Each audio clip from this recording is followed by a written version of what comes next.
Chapter 2137. The curtain wall of the skyscraper was also a huge projection screen. On the screen, the PV of the Holy Maiden ritual was flashing quickly. People were immersed in this beautiful PV, and the entire city of freedom was full of expectations. It's about to start. The Holy Maiden ritual on the rooftop of the skyscraper. Mr. Bertrand of the Dong Remy village retracted his gaze from the screen. He looked down at the street below as if he was looking for something. He was looking for Jia Ho, who had hibernated outside the mansion and then slipped away. Although he was only a part of the real Holy Angel Bertrand in the Dong Remy village, there was a huge gap between him and the real Holy Angel Bertrand. But after all, he was one of the commanders of the Wings of Freedom, one of the top 3 armies in the Kingdom of Heaven. This small part of him was actually not weak.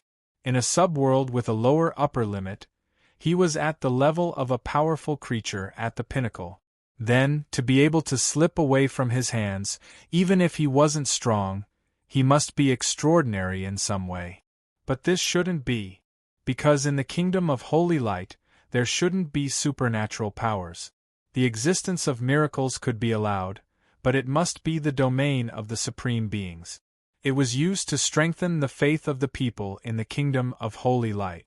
But before President Balaam's head of bodyguards, Fash, committed suicide, he said something like divine ability user.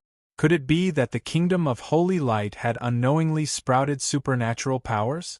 And this sprouted supernatural power even hid from the supreme beings of the 7 capitals? But the creation of the destiny system was mostly facilitated by the Saints.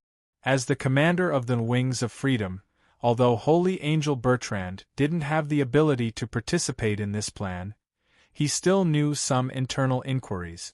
The creators of the destiny system and the supreme beings of the 7 capitals had absolute monitoring authority over the Kingdom of Holy Light. With such authority, how could they not discover the sprouted supernatural powers in the Kingdom of Holy Light? Logically speaking, this sprouted supernatural power should have been nipped in the cradle early. Can I assume that only the supreme beings of the same level can hide from the supreme beings? Or, Bertrand of the Dong Remy village narrowed his eyes. Or another creator of the destiny system? At this moment, he was even alarmed by this thought. This is not an easy task. Bertrand from Dong Remy village couldn't help but smile bitterly. The Saintess also looks like she can't move when she sees the son-in-law. You've finally shown your tail, you slippery fellow. Bertrand's purpose for coming out was very clear, which was to search for the guy who had slipped away. And at this moment, under the continuous search, he finally sensed some abnormalities. It was that strange fluctuation. Before the guy who had slipped away disappeared, there was a faint but extremely strange fluctuation in the surroundings. Over there. Mr. Bertrand's eyes were like torches, and his body turned into a stream of light. Under the sunlight, it was almost impossible to detect him. His speed was one of the best even in the Wings of Liberty. Their destination was a building under construction. Mr. Bertrand from Dong Remy village walked on the rough floors, getting closer and closer to the source of the strange energy fluctuation. The fluctuation became more and more intense, and it even formed a whirlpool in front of his eyes. The twisted whirlpool was like an eye in the abyss, and a figure was looming in it. Bertrand chuckled and waved his hand. A cross sword condensed from holy light immediately appeared in his hand. This time, I won't let you off so easily. Not bad. The whirlpool dissipated, and what appeared was a guy whose brain was exposed. In fact, it wasn't really an exposed brain. It was just that this guy's cerebral cortex seemed to be extremely developed and bulged like muscles. He or it was half squatting at this moment, and its arms were much longer than ordinary people's, almost reaching the ground. Its tongue was also longer than ordinary people's, like a lizard's tongue, and it was wearing a jacket full of nails. It looked like a frog. Annoying light. A sharp voice came from this guy with an abnormally developed brain. Its head suddenly tilted. Annoying guy. In fact, Mr. Bertrand was never afraid of boasting. Although I'm not the type that everyone loves, when it comes to popularity, I'm probably a hair's breadth ahead of you. Rip. The weird man instantly made an even more harsh sound. It gathered strength on its knees and directly jumped at Mr. Bertrand at a very fast speed. In the process of jumping, the weird frog-like guy suddenly disappeared out of thin air. Bertrand frowned subconsciously. At this moment, a fierce, murderous intent came from behind his head.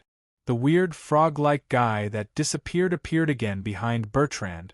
He didn't seem to notice it. The frog-like guy's tongue instantly wrapped around Bertrand's neck at this moment. But the cross of holy light suddenly flashed. On the ground, half of the twitching tongue was already curled up. The weird frog-like guy covered its mouth in pain, and a large amount of blood gushed out from its fingers. That's it? Bertrand waved the cross of holy light in his hand casually, and the blood stains on the cross sword instantly evaporated and disappeared. It's an ability similar to space travel. Although this kind of ability is relatively rare, it's still too slow. The weird frog-like guy cursed in a low voice. It was a language that was different from any city in the 7 capitals. The space behind it was quickly twisting at this moment. Bertrand sneered and turned into a stream of light. Before the vortex behind the frog-like guy was completely formed, he had already arrived in front of the frog-like guy. He directly grabbed the frog-like guy's head with his palm and then pressed it to the ground without saying anything. Bang! The ground cracked, and the frog-like guy's entire head was almost buried in the concrete slab. Mr. Bertrand's holy light cross sword instantly turned and nailed into the frog-like guy's palm directly. The frog-like guy's eyes were chaotic at this moment, and the violent look on his face became more and more intense. His eyeballs were like a chameleon, crazily rolling around, and the cursing sound in the strange language became more and more harsh. Mr. Bertrand stood up, picked his ears, and shook his head. I actually let a guy like you escape? It seems that I've been too comfortable recently. He shrugged. He wouldn't kill the frog-like guy, but he would bring him back to the Saintess. Although the Saintess might not care, he still had to do what he had to do. She was the Saintess of the Wings of Liberty. And it didn't matter whether she was the so-called Saint of the Kingdom of Heaven or not. You'd better be quiet, frog brother. My lord doesn't like noisy guys. Mr. Bertrand twirled his fingers, and the sharp holy light cross sword instantly turned into a soft rope, completely tying up the frogman's body. He then bent down, grabbed the frogman by the back of his collar, and planned to drag him away. But at this moment, Bertrand frowned subconsciously. He subconsciously looked around, and then casually threw the frog-like guy in his hand to the ground. It seems that this is not all you've got? As he spoke, in the empty floor of the building under construction, twisted vortexes appeared one after another. They stepped around Mr. Bertrand. After a quick count, there were as many as 17 vortexes. Similar figures were hidden in these twisted vortexes. Then, frog-like guys walked out of these vortexes. They almost looked the same, but there were slight differences in height and physique. So there's more than one. Bertrand's eyes narrowed slightly. So, you're not scolding me, but calling for your companions. The weird frog-like guys gradually approached and surrounded Bertrand. Mr. Bertrand of the Dong Remy village loosened his neck and waved his hands. He held the holy light cross sword in both hands. There's no need for too many of them. One is enough. The more the better. Bertrand chuckled, but the dozen or so frogmen began to disappear one by one. This trick again. Oh, it's slightly different. Bertrand looked around. He was confident enough to kill the frog-like guys the moment they appeared. But unexpectedly, these guys didn't appear again after they disappeared. Bertrand frowned and suddenly looked at his feet. Are they down there? He snorted coldly and stomped his feet. A large piece of slate was broken directly. The moment he fell, a strong shock wave condensed on the cross sword in both hands. But the place where Bertrand fell turned out to be a huge twisted vortex. The moment Bertrand saw the vortex, he instantly turned into a stream of light. However, at this moment, a huge shadow-like arm suddenly stretched out from the huge twisted vortex and grabbed his body at a faster speed. The moment his body was grabbed, a strange and cold force instantly eroded the holy light power in his body. No, they were fated enemies. They didn't erode each other, but directly melted each other. However, the shadow's arm was obviously more than Bertrand's at this moment. He was shocked, but his body had been directly pulled into the huge vortex by the arm. He couldn't struggle. In the end, Bertrand was completely lost in the vortex. The vortex gradually shrank. One by one, frog-like guys slowly appeared at this moment. They quickly carried their injured companions and then jumped directly into the vortex. The building under construction returned to its peaceful state again, except for a big hole in one of the floors. Bertrand, what happened? In the Holy Maiden ceremony in the Freedom City, two young men wearing the uniforms of the security guards were discussing something in the corridor. My doppelganger's aura disappeared. The person who was asked the question muttered at this moment. Doppelganger? The other young man frowned. When did you get a doppelganger? Does the Saintess know about it? Holy Angel Bertrand shook his head at this moment. I didn't tell the Saintess that I sent him to the Free City to verify the original rumor. However, for a long time, the connection between us was cut off. Then, he suddenly appeared in the past 2 days, but he didn't take the initiative to find me. Saint Angel Bertrand shook his head. Of course, it's also because I took the initiative to hide all of my aura. After all, we, the 10 Saint Angels, can't be sensed by the supreme beings of the 7 capitals. We have to be extremely careful. Then why did he suddenly disappear? His companion asked suspiciously. Saint Angel Bertrand shook his head. He might have encountered some danger. In this case, he won't expose his relationship with me, which will make the entire Freedom Wings army the target. His companion's face became more and more serious, and he suddenly said coldly, Bertrand, do you think the plan that the Saintess made before a holy fall will go smoothly? It will definitely succeed. Saint Angel Bertrand didn't have any doubts on his face. I still think it's too crazy. It's holy fall. His companion smiled bitterly. What if the supreme beings of the 7 capitals don't want to activate the Resurrection Day? Then, it's not like you don't know what kind of person our Saintess is. Saint Angel Bertrand shrugged. She calmly does the craziest things in a row. If not for this, she wouldn't be our Saintess. That's true. His companion nodded, and then murderous intent gradually appeared in his eyes. Now, let's just wait for Archangel St. John to be shocked. There's someone here. At this time, a girl was walking in the passage leading to the inside of the venue with a somewhat cautious expression. Saint Angel Bertrand frowned, but his companion said, You go and see what's going on. I'll go and see how the others are doing. Keep in touch. Saint Angel Bertrand nodded, and then he walked directly to the nervous girl. Who are you? Unauthorized people are not allowed to enter here. I'm here to participate in the ceremony. The girl lowered her head and said with a trace of panic, But I don't seem to find the way. You're here to participate in the ceremony? Saint Angel Bertrand frowned. What's your name? Daphne. The girl's voice was lower, and there was even a trace of uneasiness. Saint Angel Bertrand frowned again. He clicked on the tablet in his hand and clicked on the waiting list. There was indeed a name called Daphne on the list, and there was even a photo. Saint Angel Bertrand looked at the nervous girl in front of him and said coldly, You're really here to participate in the Holy Maiden ceremony, but you're not. This is my pass. The girl quickly handed out a card at this time. This is...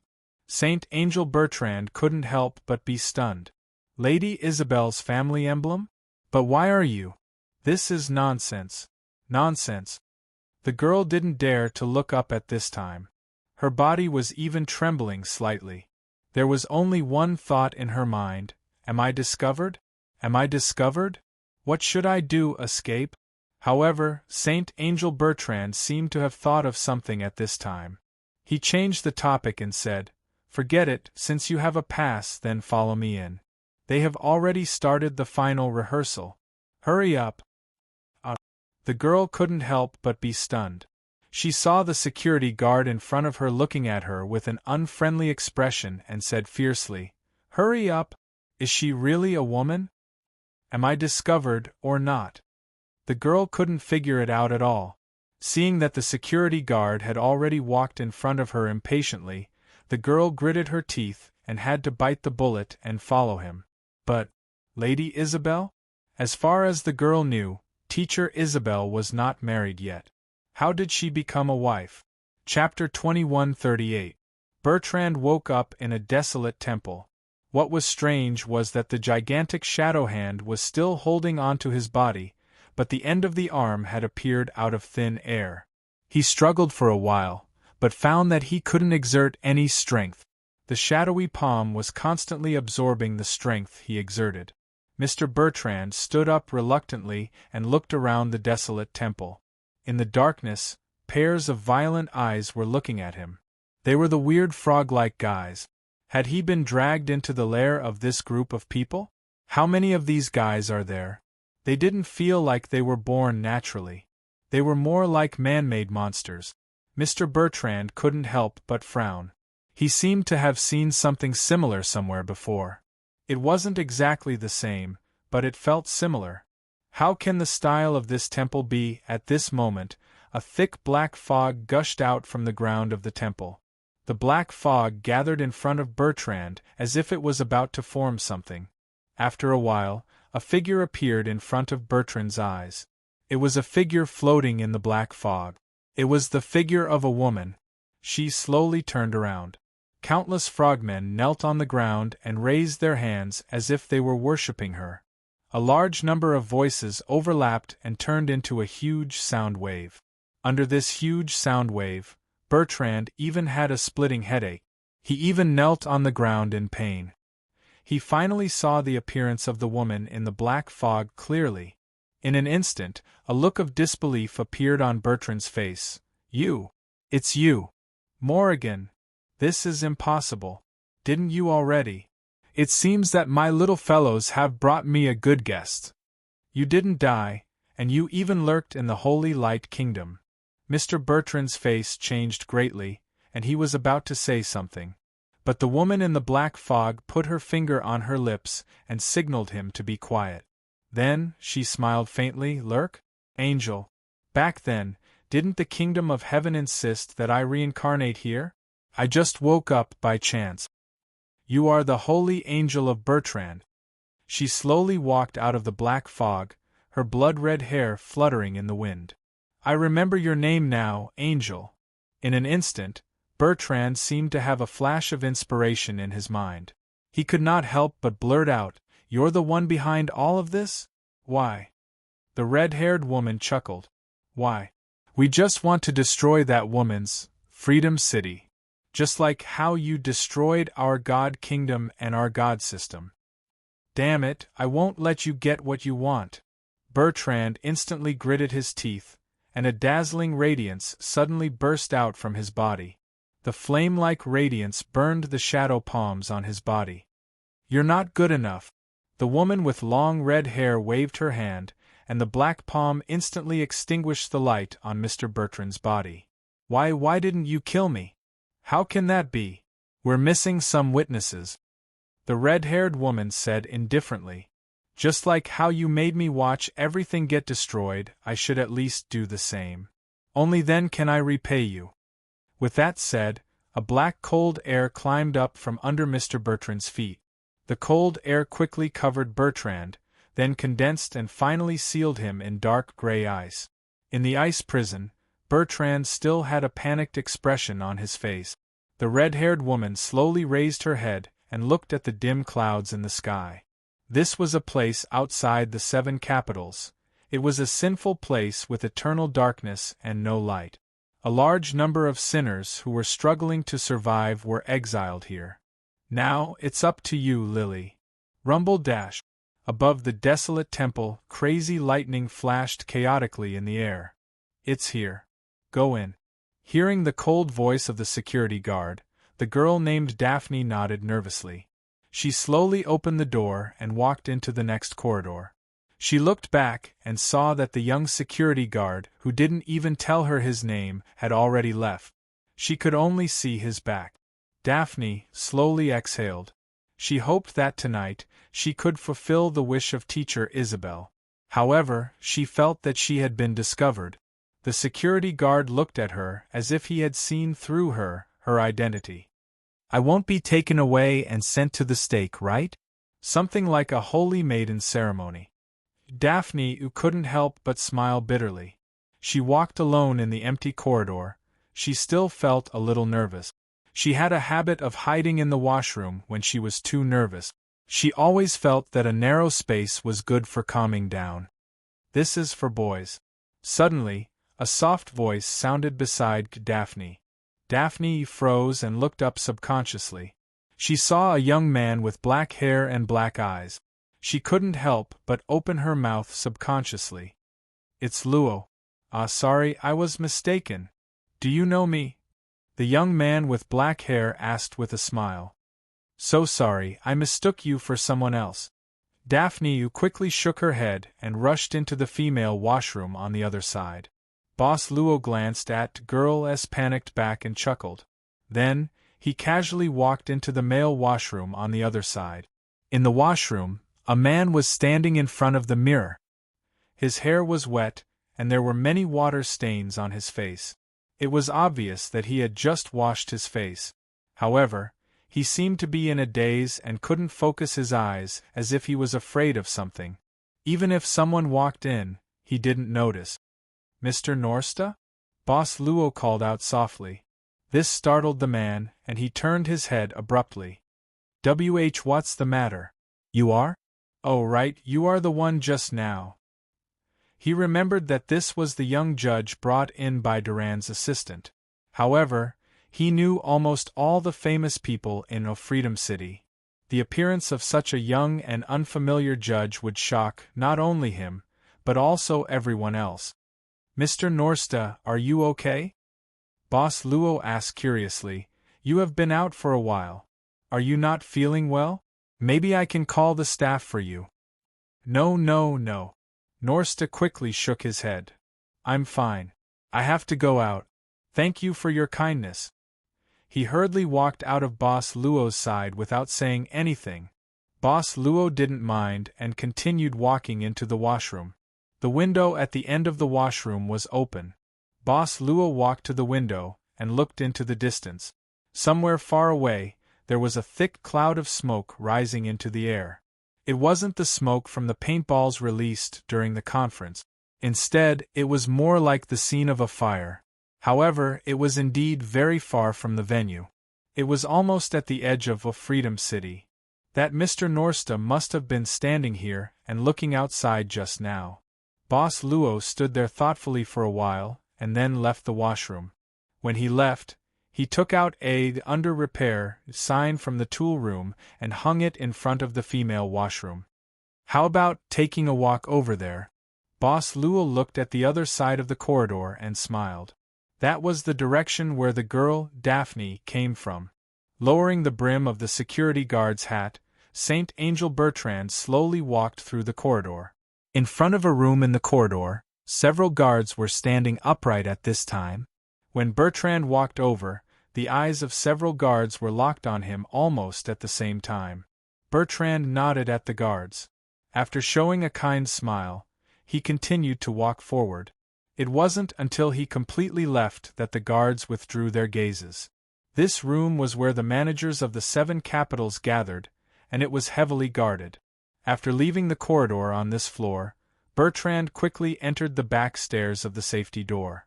There were 5 guys in security uniforms standing in the corridor of the fire stairs. The Holy Angels. There were a total of 10 Holy Angels in the Freedom City, and they had all entered the conference venue.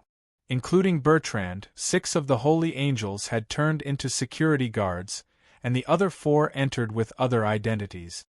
There are guards outside the door of the managers of the 7 capitals, so it's not easy to get in. Bertrand said directly, so far, we haven't gotten the news that the Supreme of the 7 capitals, especially that Archangel Saint John, will arrive at the banquet. It seems that tonight's operation will be on standby. Even if he doesn't show up tonight, he will show up tomorrow morning. Otherwise, how can the managers of the 7 capitals be qualified to host the Resurrection Day? One of the Saint Angels said disapprovingly. By the way, I just found out something, Bertrand suddenly said. A man has sneaked in among the candidates for the position of Saintess. Is there such a thing? The Saint Angels widened their eyes, and one of them said with a strange expression, I know that many dirty guys in the next generation of churches have this hobby. But this is the Freedom City, right? Maybe it's because this is the Freedom City? Another Saint Angel said casually, Our Saintess also said that if they are cute enough, they can be boys as long as they are castrated. The main point is the additional condition. Is he still a boy if he is castrated? Are you going to question our Saintess? Anyway, in the evil old society, all the boys who sang hymns were like this. I don't want to be hung up, the holy angels immediately began to discuss among themselves. Okay. Bertrand rolled his eyes. Don't make jokes at this time. Go back to your posts and pay attention to the situation. As for the boy who sneaked in, don't worry about him for the time being. Maybe he can create some chaos for us when necessary. You let him in because of this, right? This guy is full of evil tricks. Saint Angel Bertrand raised his middle finger and glared at the Saint Angels. Get to work. Wait. Someone is here. Suddenly, one of the Saint Angels who was opening the fire door tensed up, and he quickly glanced back at the Saint Angels. The Saint Angels, including Saint Angel Bertrand, narrowed their eyes, and Bertrand waved his hand. Of the 4 holy angels, 2 went upstairs, 2 went downstairs, and the last one hid outside the door. Bertrand nodded at this moment, then suddenly pressed his hand on the taser on his waist. The fire door slowly opened, and the moment it opened, Bertrand took out the electric baton and was about to smash it down. At this moment, a young man with black hair and black eyes appeared in the sight of the Saint Angels as the door opened. The electric baton flew toward the young man's head. The young man with black hair and black eyes couldn't help but blink. At this moment, Saint Angel Bertrand had an inexplicable reaction, as if something terrible would happen to him if this baton hit the young man. The sudden palpitations in his heart made Bertram stop the electric baton from falling. The baton stopped halfway above the black-haired young man's head, about half a palm's distance away. Excuse me? The young man with black hair showed a puzzled look at this time. What are you doing? The Saint Angels also cast a puzzled look at Bertrand's sudden stop. Saint Angel Bertrand, how the F***ck do I know why I stopped? Mosquitoes. Saint Angel Bertrand took a deep breath and said, There are mosquitoes here. I'm killing mosquitoes. Yes, mosquitoes. With that said, Saint Angel Bertrand continued to wave the electric baton a few more times, as if he was trying to kill mosquitoes. Yes, there are a lot of mosquitoes here. At this time, the holy angels took out their stun batons and started waving them in the back corridor. So many people, killing mosquitoes in the back corridor? The young man with black hair smiled in amazement at this time. You're really responsible, everyone. Ha ha. Ahahaha. Saint Angel Bertrand smiled embarrassedly. By the way, who are you? You can't just come in here. With that said, Saint Angel Bertrand's eyes focused again. The Saint Angels also cast their gazes at the young man with black hair and secretly clenched the electric batons in their hands. I'm lost. The young man with black hair apologized. I came here while walking and happened to see you. Oh yes, I'm a judge of the party. Judge? Yes. The young man with black hair nodded, then pointed to a certificate worn on his chest. This is the judge's certificate issued to all judges. Bertrand glanced at it. although he muttered in his heart, the judge's certificate was indeed real. "Oh, you're a judge." Bertrand looked back at the crowd at this time, then looked at the young man with black hair and said, "The judges have a special restroom. I'll take you there. This way, please." "Thank you, Mr. Bertrand." The young man with black hair nodded with a smile. In an instant, Saint Angel Bertrand's eyes became fierce again. He even narrowed his eyes and lowered his voice. "You? How do you know my name?" Glancing at the electric baton that was clenched again, the young man with black hair smiled slightly and said, "Isn't it written on the worker's certificate? Your name." Bertrand subconsciously turned his head to look. First of all, he didn't remember when he brought a worker's certificate. The name Bertrand was indeed written on the certificate, which made him feel like he was in a fantasy. "Don't alert the enemy." Saint Angel Bertrand glanced at his companions again, then took a light breath and opened the door. "This way, please. ######### PS1.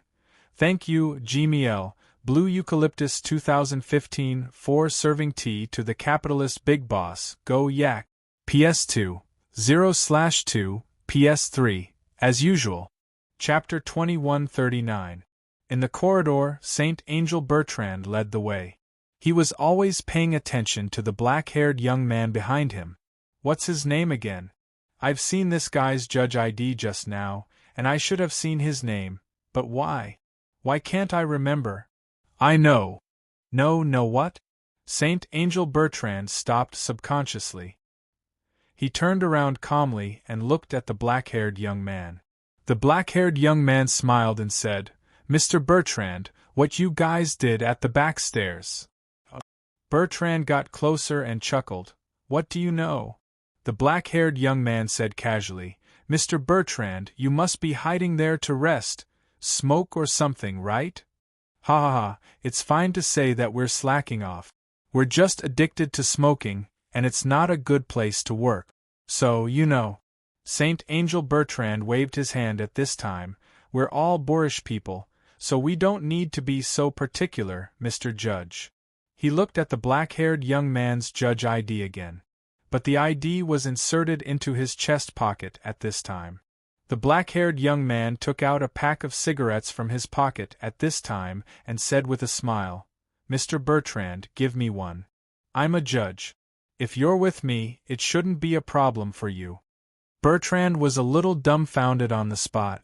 Although this action was normal, and there was nothing wrong with it, but, "What's wrong, Mr. Bertrand? Didn't you just say that you're addicted to smoking?" The black-haired young man said apologetically, "I suddenly walked in, and I didn't smell the smoke. I probably interrupted you guys. I'm sorry." "Tea then, I'll have one." Holy Angel Bertrand braced himself. He quickly pulled out a stick and held it in his mouth. But in fact, when this thing first spread from the lower world to the wings of liberty, it was very popular for a while. Then, there was no more and then. Because the Saints hated this smell. But it was really painful to kill a lot of people's hobby for a long time. It was a dark time when they had to be checked by the inspection team every day and smoke a cigarette as if they were in a spy war. If he smoked one, he wouldn't be discovered, as if there was a little Satan or little Lucifer instigating in his heart. Bertrand gulped and said, "Lend me a light?" "The lighter isn't on me." The black-haired young man took out a lighter and lit it. Holy Angel Bertrand slowly exhaled a mouthful of thick smoke. He felt as if all the cells in his body had been activated. Comfortable. This feeling is really. Thank you, Mr. Judge. You're welcome. The black-haired young man smiled and immediately said, "Mr. Bertrand, you don't seem to be from here?" "Why?" Bertrand asked curiously. "Can you tell?" "It's just a feeling," the black-haired young man said casually. "It feels a little different from the people in the Freedom City." Holy Angel Bertrand immediately became alert. At this time, the black-haired young man said, "Well, I know Mr. Bertrand. He should be an immigrant from the other 7 cities. Ah, yes, I'm from. I wasn't originally a resident of the Freedom City." Holy Angel Bertrand nodded. The black-haired young man asked casually, "Mr. Bertrand, what do you think of the Freedom City?" Freedom City? Holy Angel Bertrand froze subconsciously. This topic surprised him, but he still shook his head and looked out of the window thoughtfully. "The wind here is a little messy. You like this city. I like the faith of this city. That's all." Holy Angel Bertrand said calmly, "Unfortunately, its faith is experiencing some unprecedented difficulties." The black-haired young man said, "Before the butterfly broke out of its cocoon, it also went through a period of struggle." "You're right." Holy Angel Bertrand nodded. "Indeed. Now it's just like the butterfly before it broke out of its cocoon. I firmly believe that the City of Freedom will welcome a new era." At this moment, the Holy Angel Bertrand suddenly said, "Mr. Judge, this corridor is straight ahead. After 3 doors, you will reach the backstage lounge. I have something else to do, so I won't be able to see you off. Please forgive me." "It's okay. Then, thank you for the cigarette. See you if there's a chance." Holy Angel Bertrand nodded and quickly walked away from the other side. Seeing him leave, the black-haired young man looked out of the window again. From this position, he could see a stream of light flashing by and then disappearing into the rooftop of the building opposite the venue. It was an angel in the form of a woman. "I can't stay here any longer. I have to go out." Daphne told herself that the lucky thing was that no one had come into the bathroom for such a long time. She was really glad about that. That Mr. Luo should have left after using the washroom. But why is he here backstage? Shaking his head, Daphne was about to open the door, but the door of the women's washroom suddenly opened a little. Daphne immediately closed the door of the washroom again. Although with his current appearance, it didn't matter even if he bumped into the person who came in.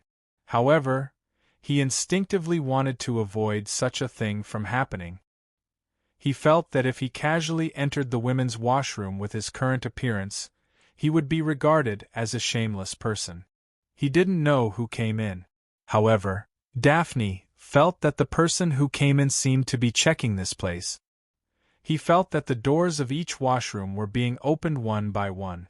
It was his turn to be stunned. Daphne was so nervous that he covered his mouth and shrunk his body. However, he stopped opening the door. The person who came in walked into the cubicle next to him. The Daphne didn't dare to make a sound. He heard some people taking off their clothes. After a while, the Daphne saw a blood-stained bandage falling out from the slit under the cubicle. Daphne immediately retracted her legs as well. The bandage that was stained with blood was also pulled back at this moment. He even heard some muffled sounds. After a while, the sounds stopped. Then the cubicle door was opened, and the sound of water came from the washbasin in front of him. After a while, the person left here. After a while, Daphne tentatively walked out again. After confirming that there was no one here, he let out a sigh of relief. Driven by curiosity, Daphne opened the cubicle that the person had just used.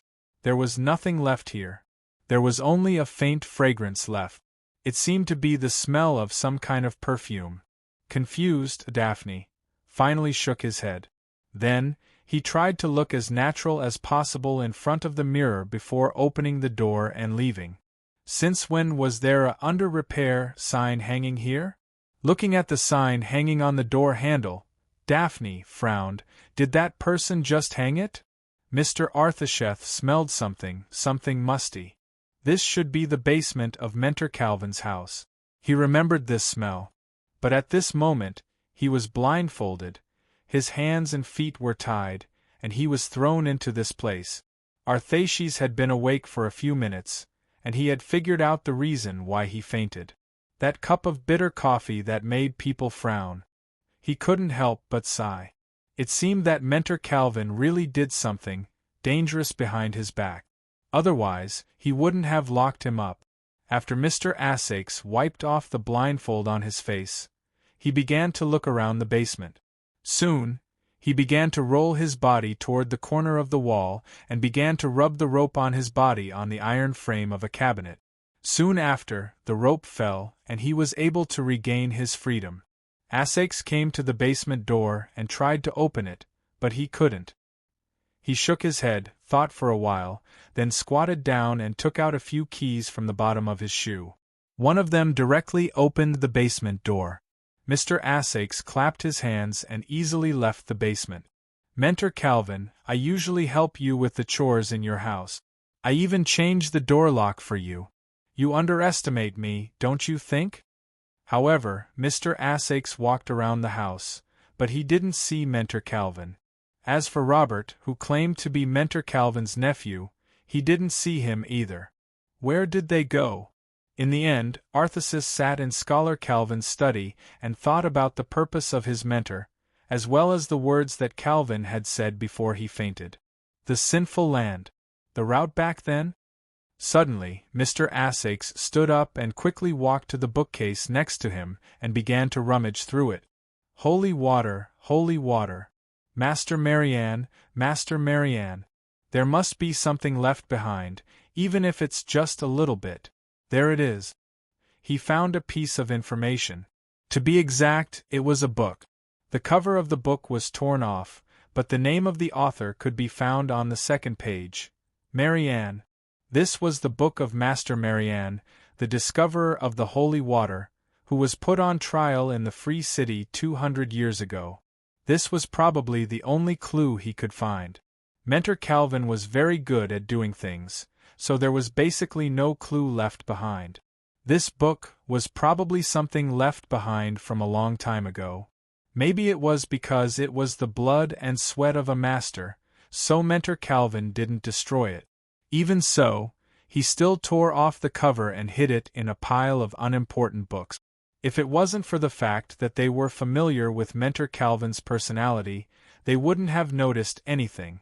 Even if they did, they wouldn't have thought much about the book with its cover torn off. After all, the name, Master Marianne, had been erased a long time ago. It wasn't an unreachable realm. Marianne, the title page. It wasn't an unreachable realm. Mr. Essex read the title page softly and couldn't help but frown.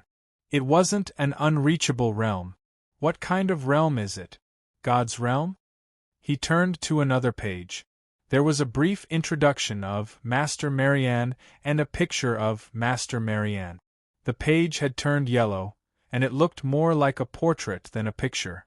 But when he looked at the portrait of this Master Marianne, a shocked expression appeared on Mr. Arthashes's face. This woman. K.R. Lily? How? Mr. Essex was shocked. He closed the book and put it in his pocket. Then, he rushed out of Mentor Calvin's house and ran like crazy. Backstage of the Holy Maiden ceremony. Boss Luo had just returned, but he saw the assistant of the mayor of Durand City anxiously looking for something. Mr. Luo, that's great. I finally found you. I went to the washroom, what's the matter? The rehearsal is about to start, and the judges are already in place. You're the only one left. The assistant said quickly. Boss Luo said, the rehearsal isn't a problem. After all, it allows the Holy Maiden to be more prepared. However, if the judges are also there, won't they be prejudiced when the actual competition starts? If the Holy Maiden's substitutes can break through before the actual competition starts, won't they be able to surprise the judges? The assistant smiled. It was obvious that he already had a solution to this problem. How do I get there? Boss Luo asked. Please come with me. Soon, the male assistant took Boss Luo to the recording hall. The audience wasn't allowed to enter yet. At this time, there were only some judges and staff members sitting under the stage. Ludic, Isabel, Nasta, Scholar Calvin and the other judges, both male and female, were all seated. Seeing that the last judge had arrived, the director started to officially start the rehearsal. The judges were seated according to their priority. Scholar Calvin sat in the middle of the crowd. Beside him were Mr. Nasta and Principal Ludic. Ms. Isabel sat slightly further away, and Boss Luo was arranged to sit next to Ms. Isabel. This is Ms. Isabel's request. Mr. Luo, please forgive her. After the male assistant said this in a low voice, he revealed a wry smile and then awkwardly sat down in the back seat. Boss Luo had just sat down when Ms. Isabel leaned closer to him and said with a smile, "Is it because the Holy Maiden backstage is too beautiful, or did you meet that female star on the way? I'm right in front of you."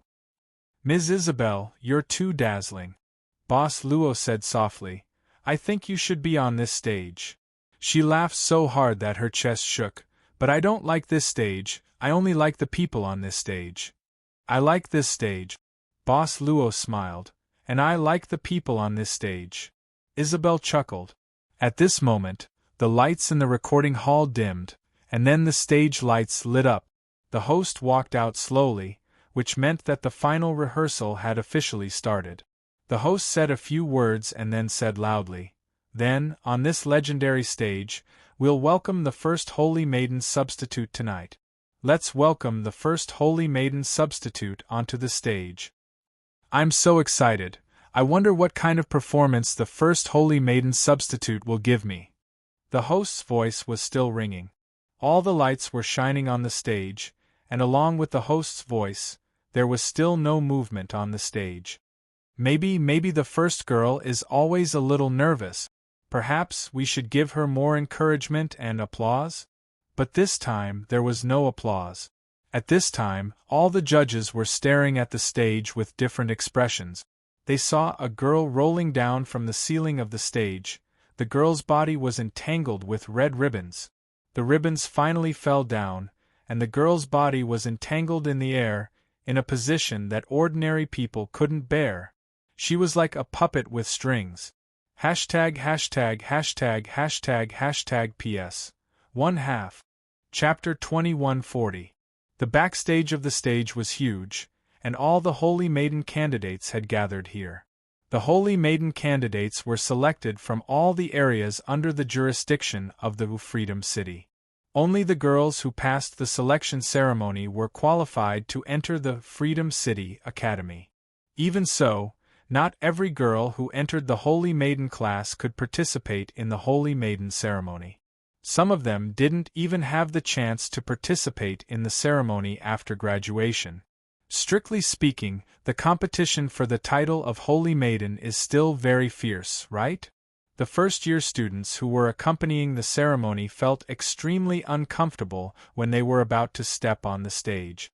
The Academy's teachers were trying to persuade the first-year students. The number of people who participated in the Holy Maiden ceremony this time was much higher than the previous ones. However, many of them were temporarily recruited by the higher-up. As the Academy's teachers, they knew some inside information about the ceremony. The Resurrection Day was just around the corner. Looking at the emotional first-year girls, the teachers could only try their best to comfort and encourage them. As for the girls who had experienced the ceremony in the past, the teachers felt less worried. However, to the teachers' surprise, there seemed to be a few unfamiliar faces in this year's ceremony. So there were these students in the academy? In fact, she had seen some information about these unfamiliar faces, but the information was only simple personal information. At the end of the information was the identity of the transfer student. Then, these unfamiliar girls were not under her leadership. This made the teacher think about the problem between the shareholders of the academy. However, she couldn't interfere in this kind of problem. The instructor saw an acquaintance appear. "You are Selin?" "It's Teacher Jita. You're finally here." Teacher Jita, who was leading the first-year students, couldn't help but feel excited. "I heard that you didn't participate in the parade this year because of the sponsor.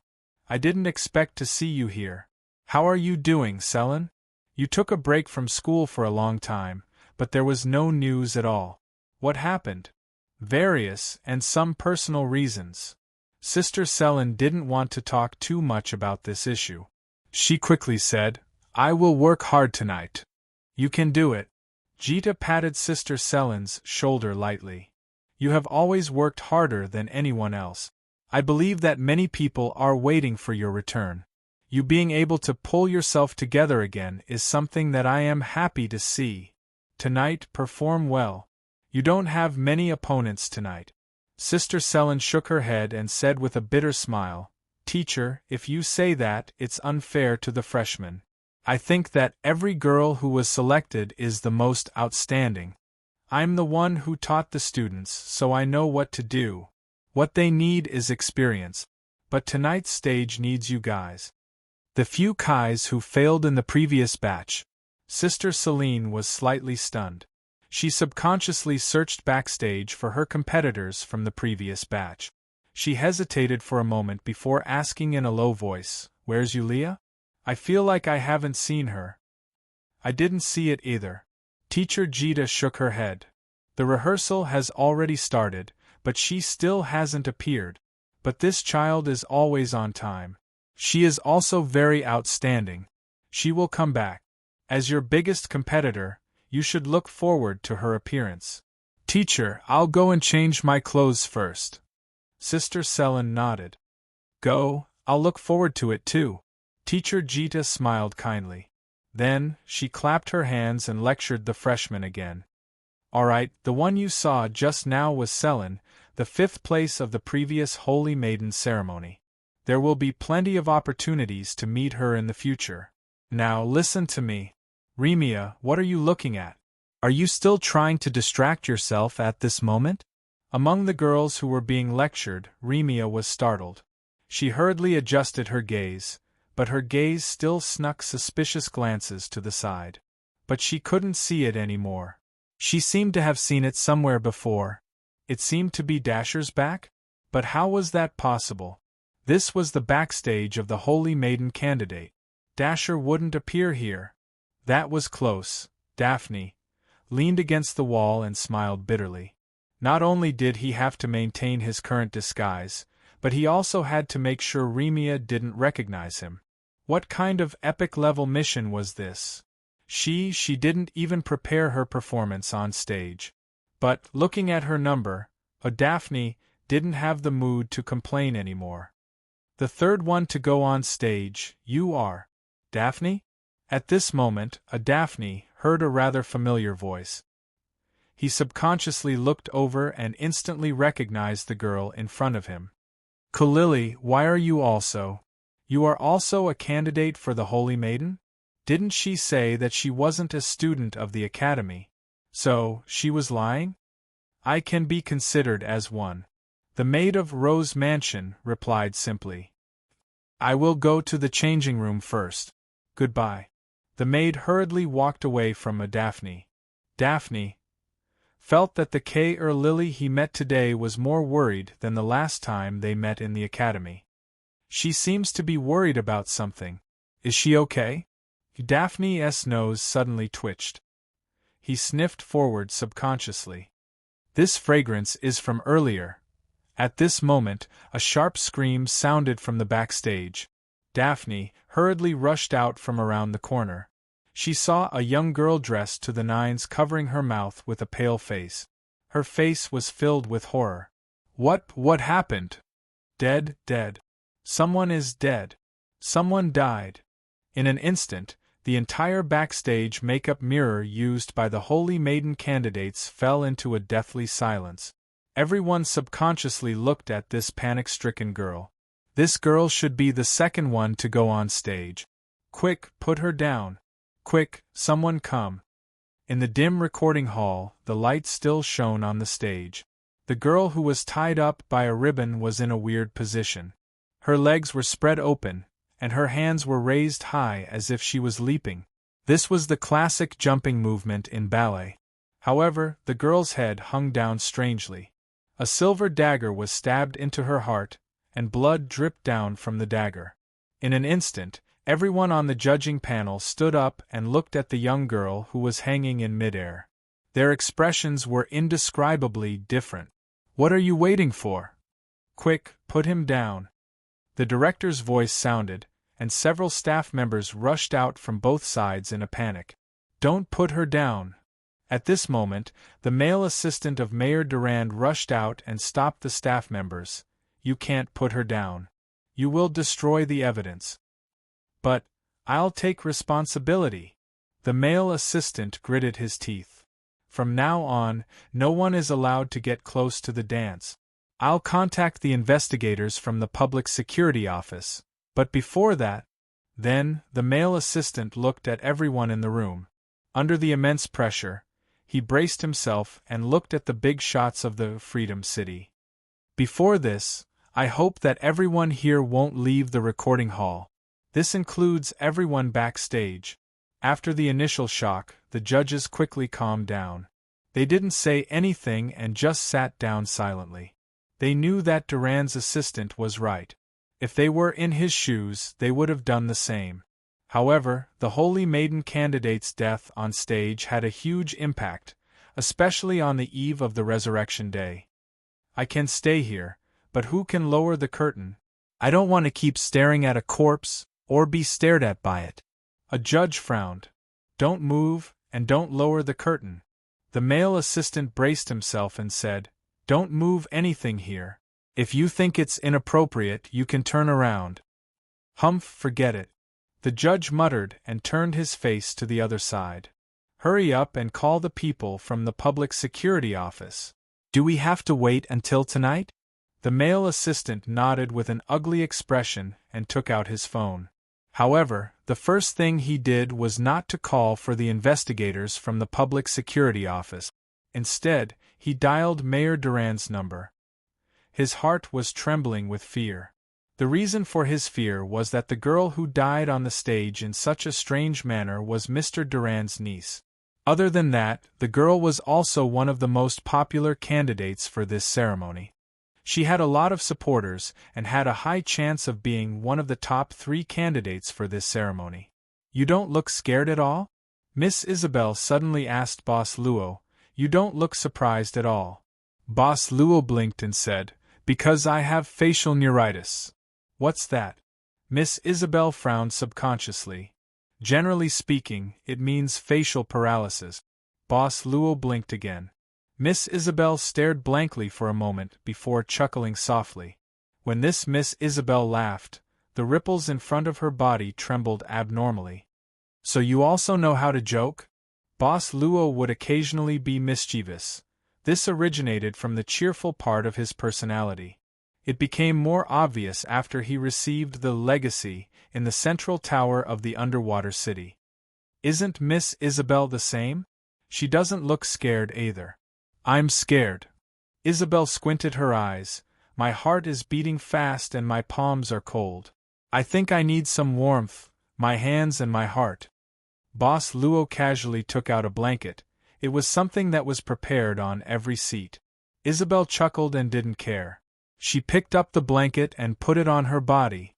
She even adjusted her sitting position to look at the girl's corpse hanging on the stage. She suddenly said, She's very beautiful, right? Just like a swan spreading its wings. A dead swan? Boss Luo blinked again. Miss Isabel rolled her eyes. Negative emotion 10086. Her favorability remained unchanged. Her name is Huang. She said abruptly, she's a graduate. This year's ceremony is the last one she can attend. This child has been very active and hard-working in my sacred ritual class. However, she still lacks some luck. Pity? Boss Luo suddenly asked. Isabel shook her head lazily. There's nothing to feel sorry about. To be able to die on the stage that she loves, and even have her soul return to this place for a long time. Perhaps it's a lucky thing for her? Boss Luo said, According to the Holy Light Kingdom, after a person dies, the soul will enter the embrace of the Lord. It's like saying that you're not a person of the Holy Light Kingdom. Isabel held her chin lightly. Her eyes were filled with indulgence and the desire to get something, but it seemed that she couldn't get it no matter how hard she tried.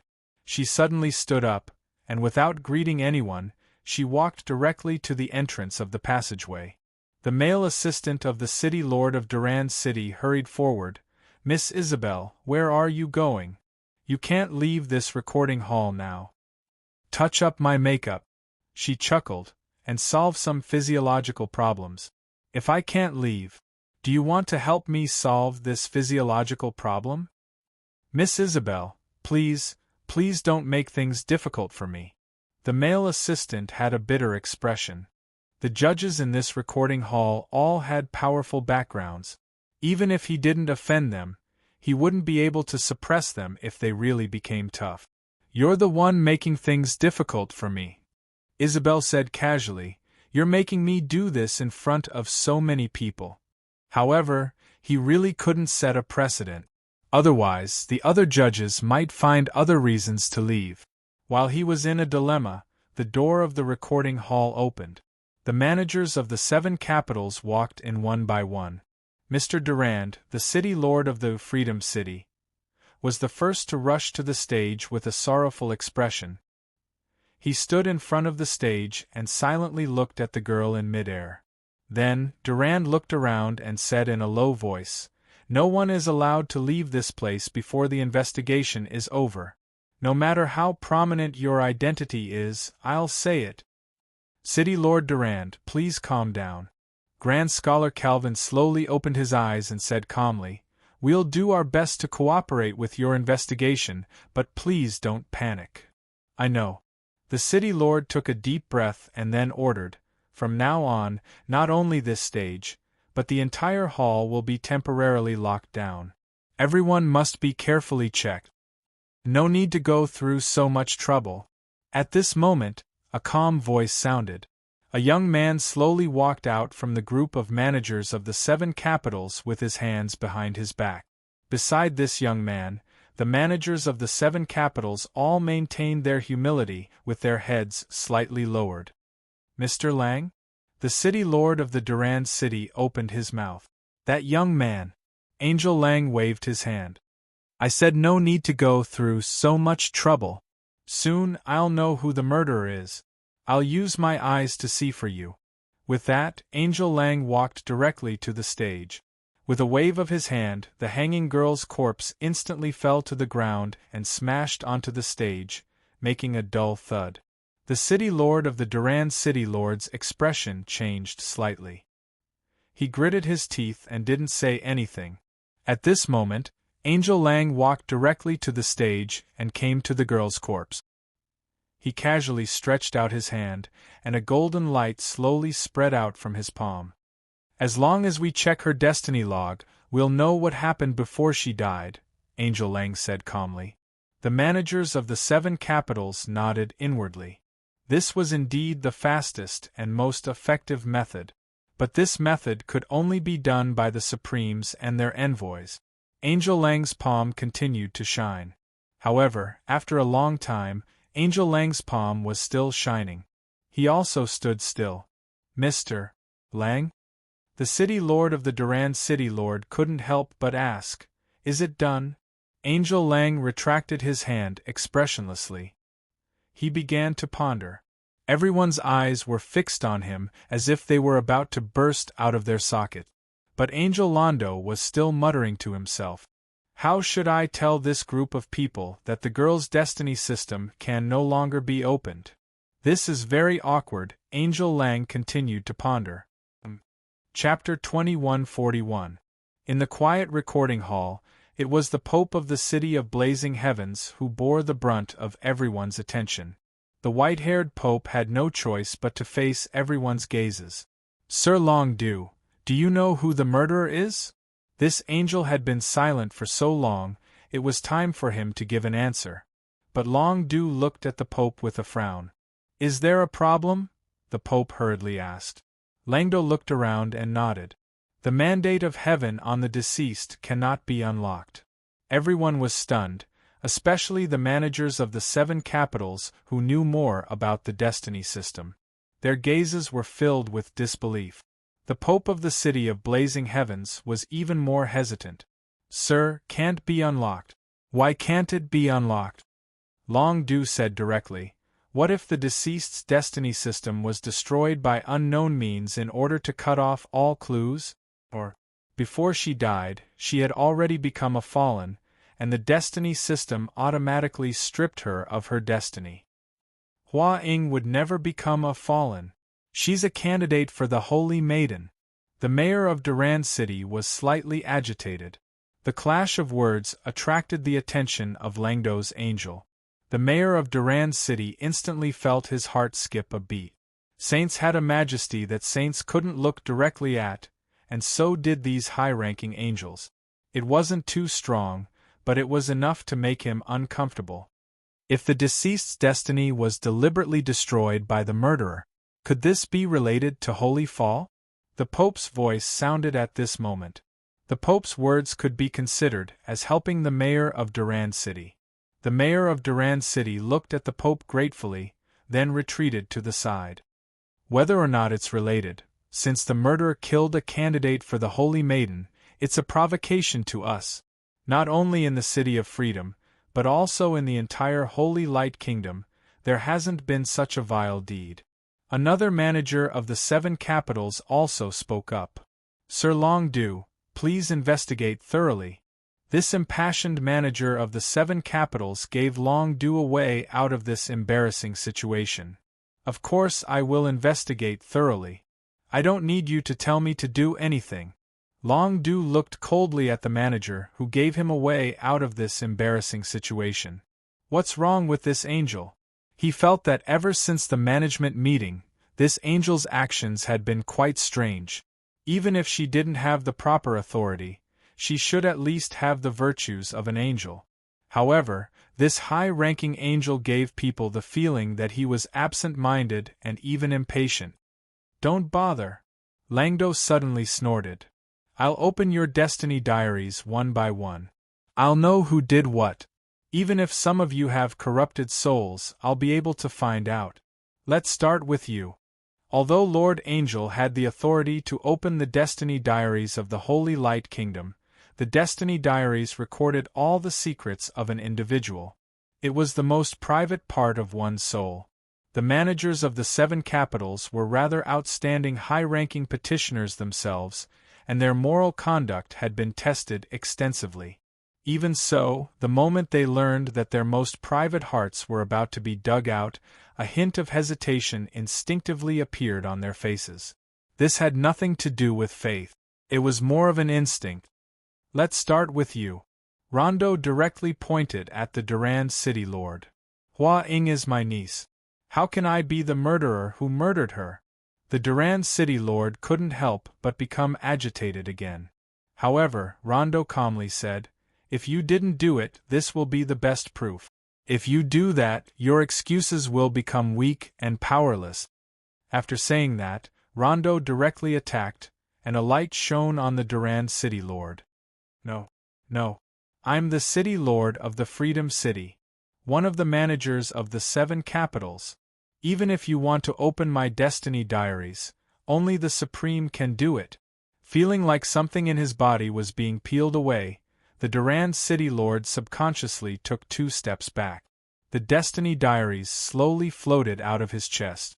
The Durand City Lord's eyes lost all light. He even directly knelt on the ground and looked up blankly. Seeing this, the expressions of the managers of the 7 capitals changed slightly. Durand's current state would soon be their state. Enough. It was like a clap of thunder. However, the voice wasn't loud. It was just that in this deathly silence it was especially loud. It was a woman's voice. Along with the voice, a stream of light gradually appeared in front of everyone. She finally appeared in front of the Durand City Lord and gently pressed the destiny diaries into his body. Jarabel, what are you doing? Rondo's interrogative voice sounded at the same time. At this moment, the destiny diaries had completely returned to the Durand City Lord's body. However, the Durand City Lord didn't immediately wake up and fell to the ground. The woman on the scene. Angel Jarabel said calmly, who will take care of him? I'll do it. The one who spoke was the assistant of the Durand City Lord. Hearing this, he gritted his teeth and walked up with a face full of respect and fear. Trembling, he helped the Durand City Lord sit up. Greetings, Lady Jarabel. At this moment, the Pope of the City of Blazing Sky hurriedly saluted. The managers of the 7 capitals also saluted. I already know what happened here. Angel Jarabel waved her hand and glared fiercely at Rondo in front of her. Rondo wanted to say something but stopped. Under Angel Jerubel's gaze, he took a deep breath and exhaled. In the end, he fell silent.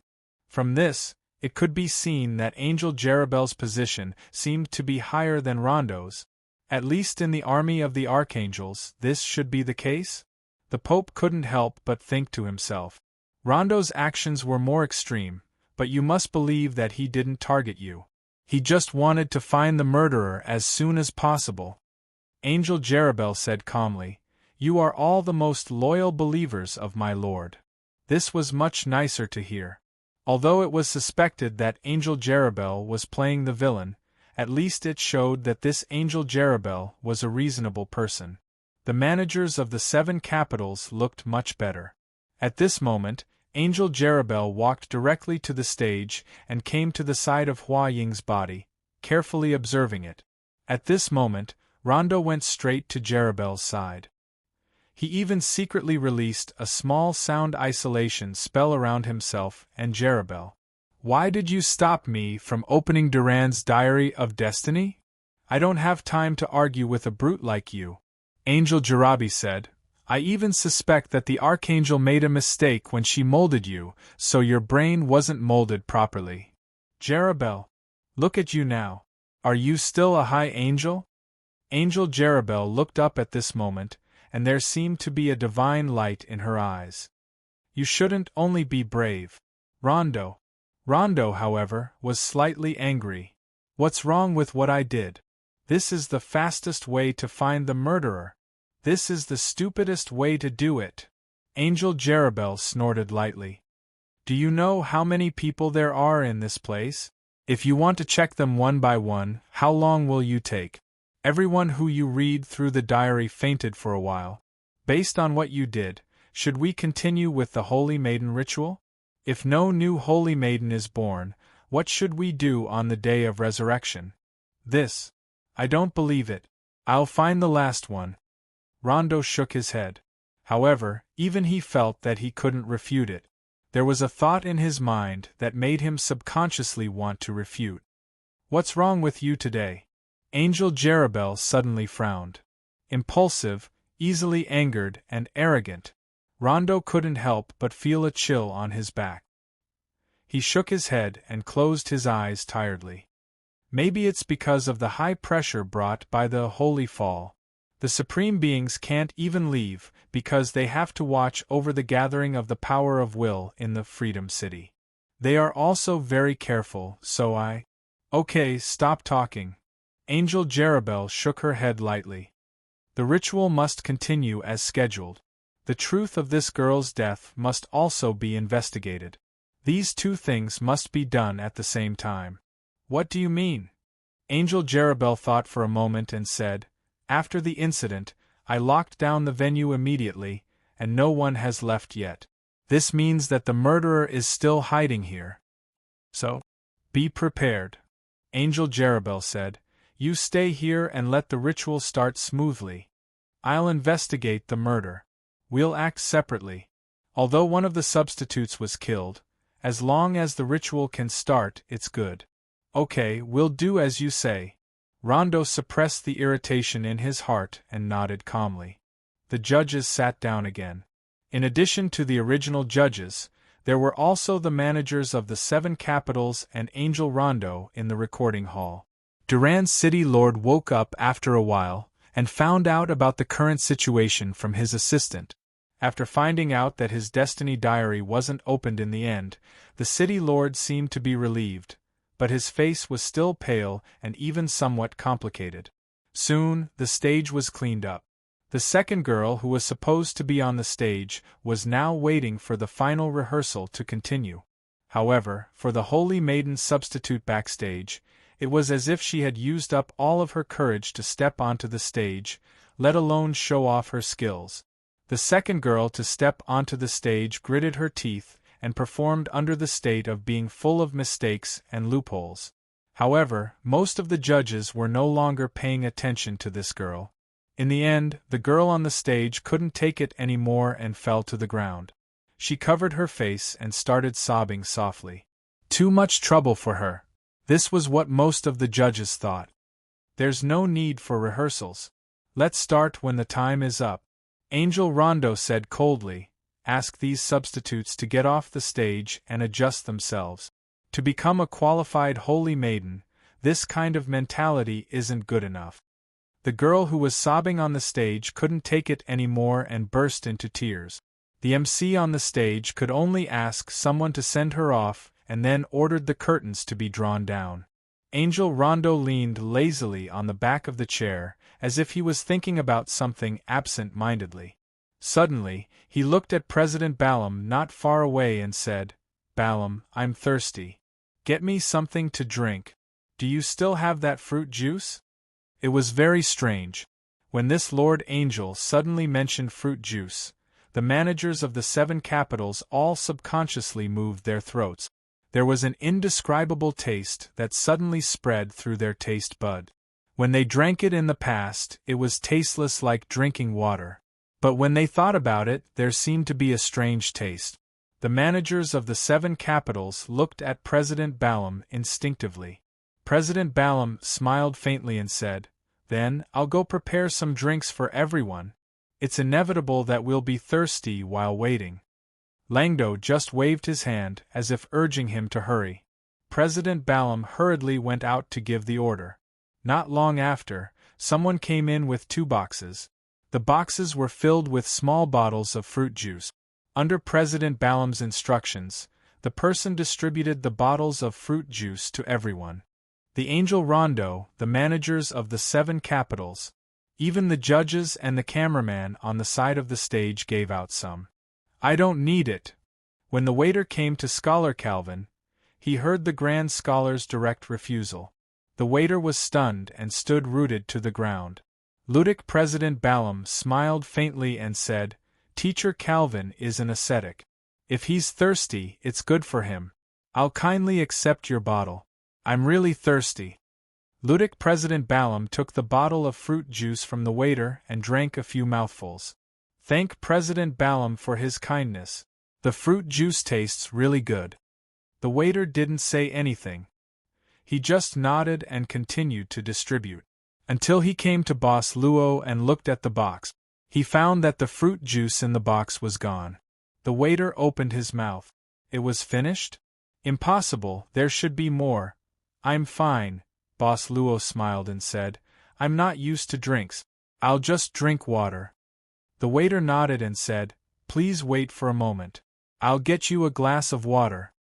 Boss Luo shook his head and said, You're welcome. I brought it myself. After that, Boss Luo took out a thermos flask. Then, okay.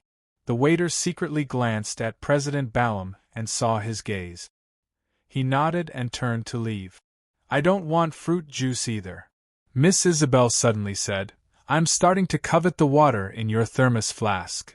I'm afraid that's a little difficult, Miss Isabel. Boss Luo looked apologetic and said, Of course, if you don't mind, I have another one here. Boss Luo took out another thermos flask. Wasn't this already very intelligent? Miss Isabel couldn't help but blink. She couldn't tell where this guy had stuffed 2 thermos flasks on him. Stage, on the scaffolding above the stage. Angel Jarabi came to the spot where Hua Ying fell. She seemed to be looking for something. Soon, she squatted down and picked out a slender thread from the gap of the scaffolding. It looked like hair, reddish-brown hair. Chapter 2142. She placed the strand of hair in her palm. For Angel Jarabi, this small clue was enough. Soon, this strand of hair that she found at the scene floated out of Angel Jarabi's palm. This would lead her to the owner of the strand of hair. However, the strand of hair only floated out for a moment before it spontaneously combusted in the air. In the end, not many ashes were left. Angel Jarabi's expression gradually turned solemn. This meant that the owner of the strand of hair couldn't be found. In fact, the owner of the strand of hair might be much more powerful than her. However, at this moment, in the City of Freedom, there shouldn't be anyone more powerful than her, a high angel, in theory, except for those supreme saints. This matter was much more serious than it seemed on the surface. Time passed little by little. As a high angel, she still hadn't made any progress in finding the culprit. This was extremely inconceivable. Powerful strength seemed to be useless in this matter. There were too many restrictions. In order to complete the Holy Maiden ritual smoothly, she couldn't stop everything. This matter wasn't something that she could easily solve. At this moment, Angel Jarabi was even a little hesitant. She didn't know if she should call the Archangel now. The Holy Maiden ritual is related to the resurrection of the saint. There can't be any mistakes. If I make a mistake in this matter, I'm afraid the consequences. With this thought, Angel Jarabi no longer hesitated. She turned into a stream of light and came to the roof of the building. She slowly knelt down toward the sky and prayed, called. Soon, a beam of light shot down from the sky and shone on Angel Jarabi's body. She knew that this was the Archangel's response. Not daring to hesitate, Angel Jarabi hurriedly told him everything that had happened. She lowered her head. After telling him everything, she could only wait. It seems that someone doesn't want the resurrection day to go smoothly.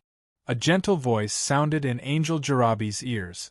She subconsciously raised her head and saw a barefooted man in coarse linen clothes. Archangel, a Saint John.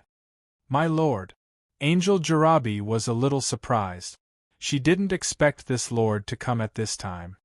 The creation of the willpower went smoothly. The man in rough clothes nodded and said, Now it's the finishing work. It doesn't matter if I'm not here. Or rather, I should be paying more attention to the Holy Maiden ritual. Sir, after the murder appeared, I immediately sealed off the entire venue. Angel Jarabe quickly said, I've discussed with Longdu, and it's better to start the ceremony as scheduled. It's just that we don't know where the murderer is hiding right now. St. John thought for a moment and said, Why do you think the murderer killed a Holy Maiden candidate? Angel Jarabe said, I'm afraid it's because of the ceremony. I even suspect that it's the same thing as the Holy Fall of the Saint in the Free City. On the day of the Holy Fall, Longdu once said that he followed a certain light but lost it. The person behind this light is most likely the one who caused the Holy Fall of the Saint. St. John didn't say anything. Angel Jarabi couldn't help but ask nervously, My lord, am I wrong? Yes, but it's also not right. At this moment, St. John gently shook his head and said with a calm expression, The person who killed the Holy Maiden candidate is the same as the one who caused the Holy Fall, so I agree. But this time, the purpose is probably to make me or other supreme beings notice this place so that they can show up. To make you show up? Angel Jarabe was slightly shocked. Who dares to do this? I don't know. St. John shook his head. When I was creating the power of free will, I noticed an extremely obscure power filled with hatred flashing past the border of the Holy Light Kingdom. A power filled with hatred. How can this be? Angel Jarabe opened his mouth in disbelief. All the humans in the Holy Light Kingdom are the reincarnations of pure believers who ascended to heaven from the lower world. From the very beginning, they are people who have already given up their faith. How can there be hatred? Then it can only mean that there's a problem at the root. St. John pointed out. Angel Jarabe frowned. My lord, I'm confused. St. John suddenly said, If you're not confused, I think I need to be suspicious of you. Angel Jarabe was instantly shocked. She was about to say something, but St. John suddenly waved his hand. Take me to the recording hall. Let me witness the birth of a new Holy Maiden. My lord, you want to watch the ceremony. Angel Jarabe was stunned. St. John said calmly, It's the same whether I watch it in the sky or on the ground. Why can't I watch it on the spot? It's the same anyway, isn't it? That was the truth, but Angel Jarabe felt that something was wrong. However, she couldn't explain it. However, she couldn't hesitate when it came to the orders of an archangel. Therefore, Angel Jarabe nodded. My lord, please follow me. St. John took one step forward. In the first step, he noticed some changes in his appearance. It changed from divine to ordinary. The second step was to change into an ordinary set of clothes and put on a pair of shoes. On the third step, he turned into an inconspicuous young man. Can't it be faster? In the car, Mr. Asakes urged the taxi driver impatiently. He was on the way back to the mansion. On the way, he called Kay or Lily. However, he still couldn't get in touch with Kay or Lily. As you can see, it's all blocked. I can't do anything about it. The driver said helplessly, there's a traffic jam everywhere. I'll get off here. Mr. Asakes threw a purple crystal card into the car and pushed the door open to get off. But at this moment the phone rang. Mr. Arthashes hurriedly picked it up, but the person who called wasn't Chris. Serene? Why are you calling me at this time? Mr. Asakes couldn't help but frown. Sir, did you ask Miss Kay or Lily from your mansion to attend the Holy Maiden ceremony? On the other side of the phone, Serene was silent for a moment and asked suddenly. Mr. Asakes said subconsciously, Kay or Lily will attend the Holy Maiden ceremony?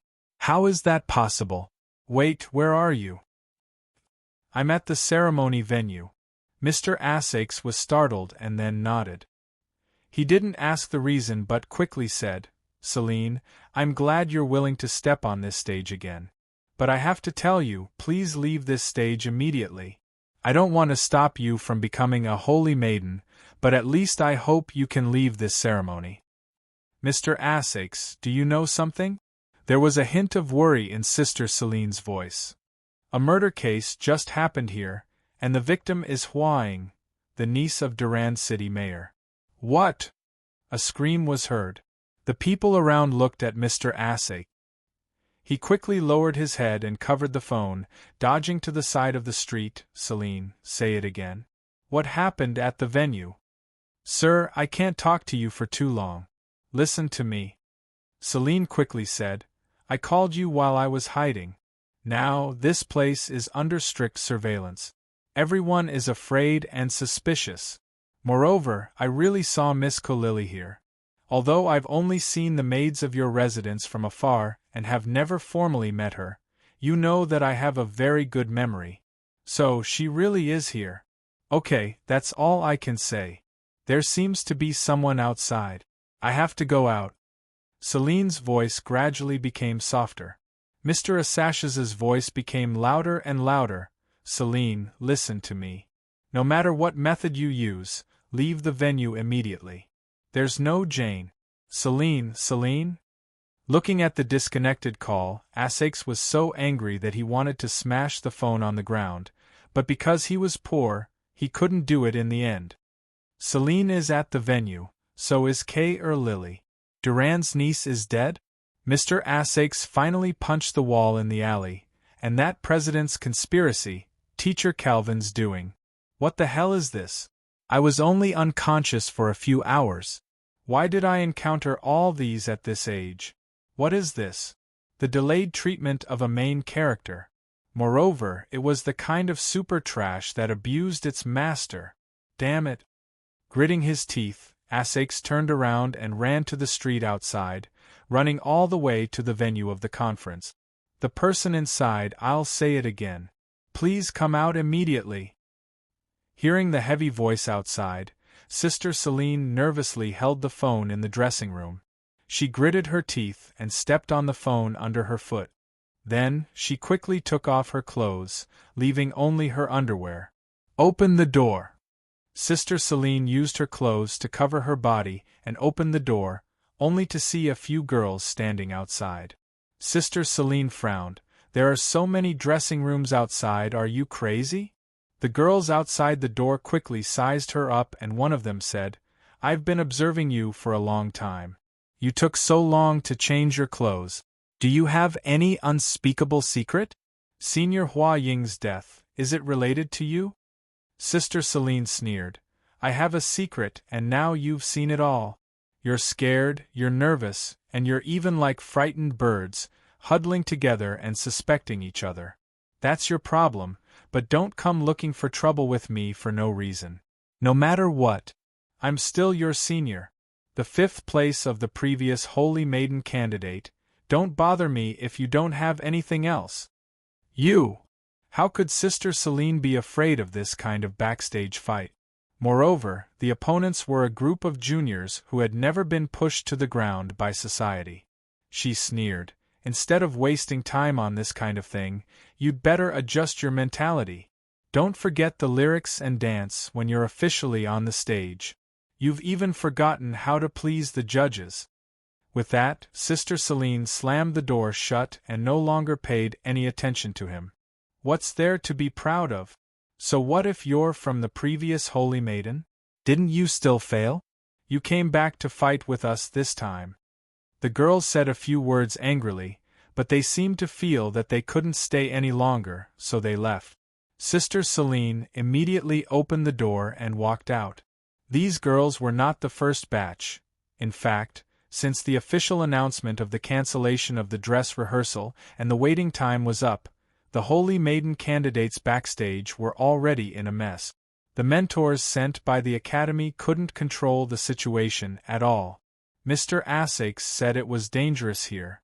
Actually, even without him saying it, Sister Selene knew it would be dangerous to stay here. Murder might still be lurking in the venue. But now, the venue was locked down, so it wouldn't be easy to leave. Maybe I can talk to the headmaster? Sister Selene thought to herself. But at this time, they were not allowed to leave the backstage, let alone look for murder.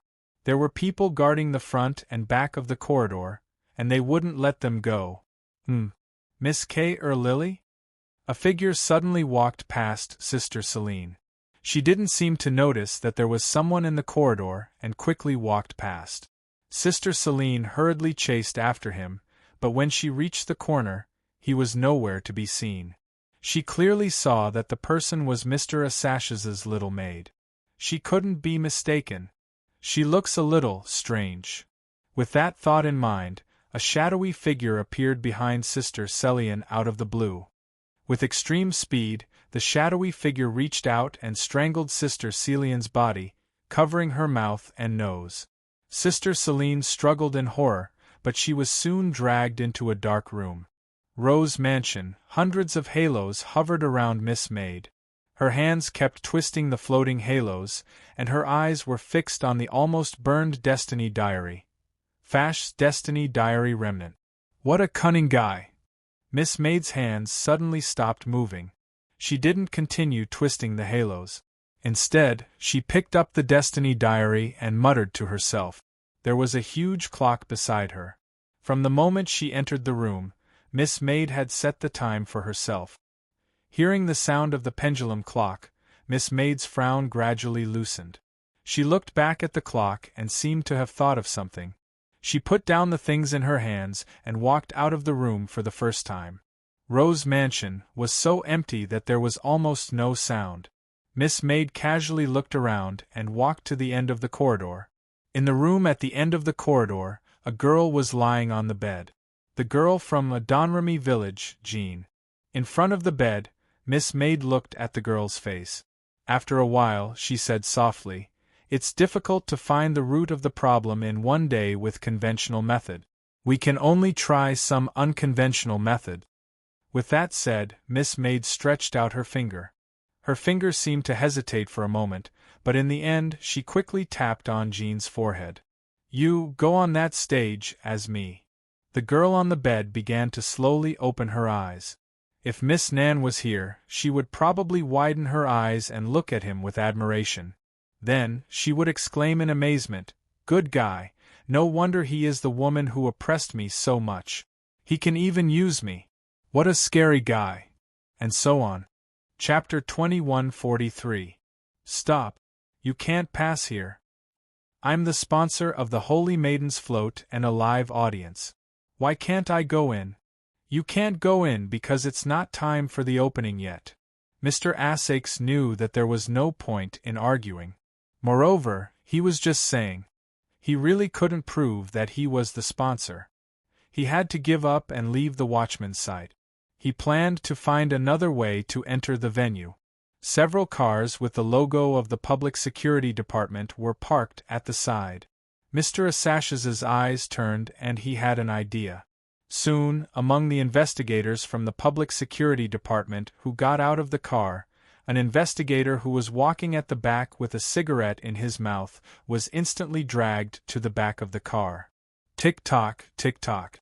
Boss Luo was looking at the time on the pocket watch in his hand. Miss Isabel looked over curiously. You seem to care about the time very much. I used to care about it, Boss Luo said casually. You don't care now? Isabel narrowed her eyes and smiled. I care about it now, Boss Luo said. I care that it suddenly disappears as it walks. Miss Isabel smiled. The disappearing time is the past.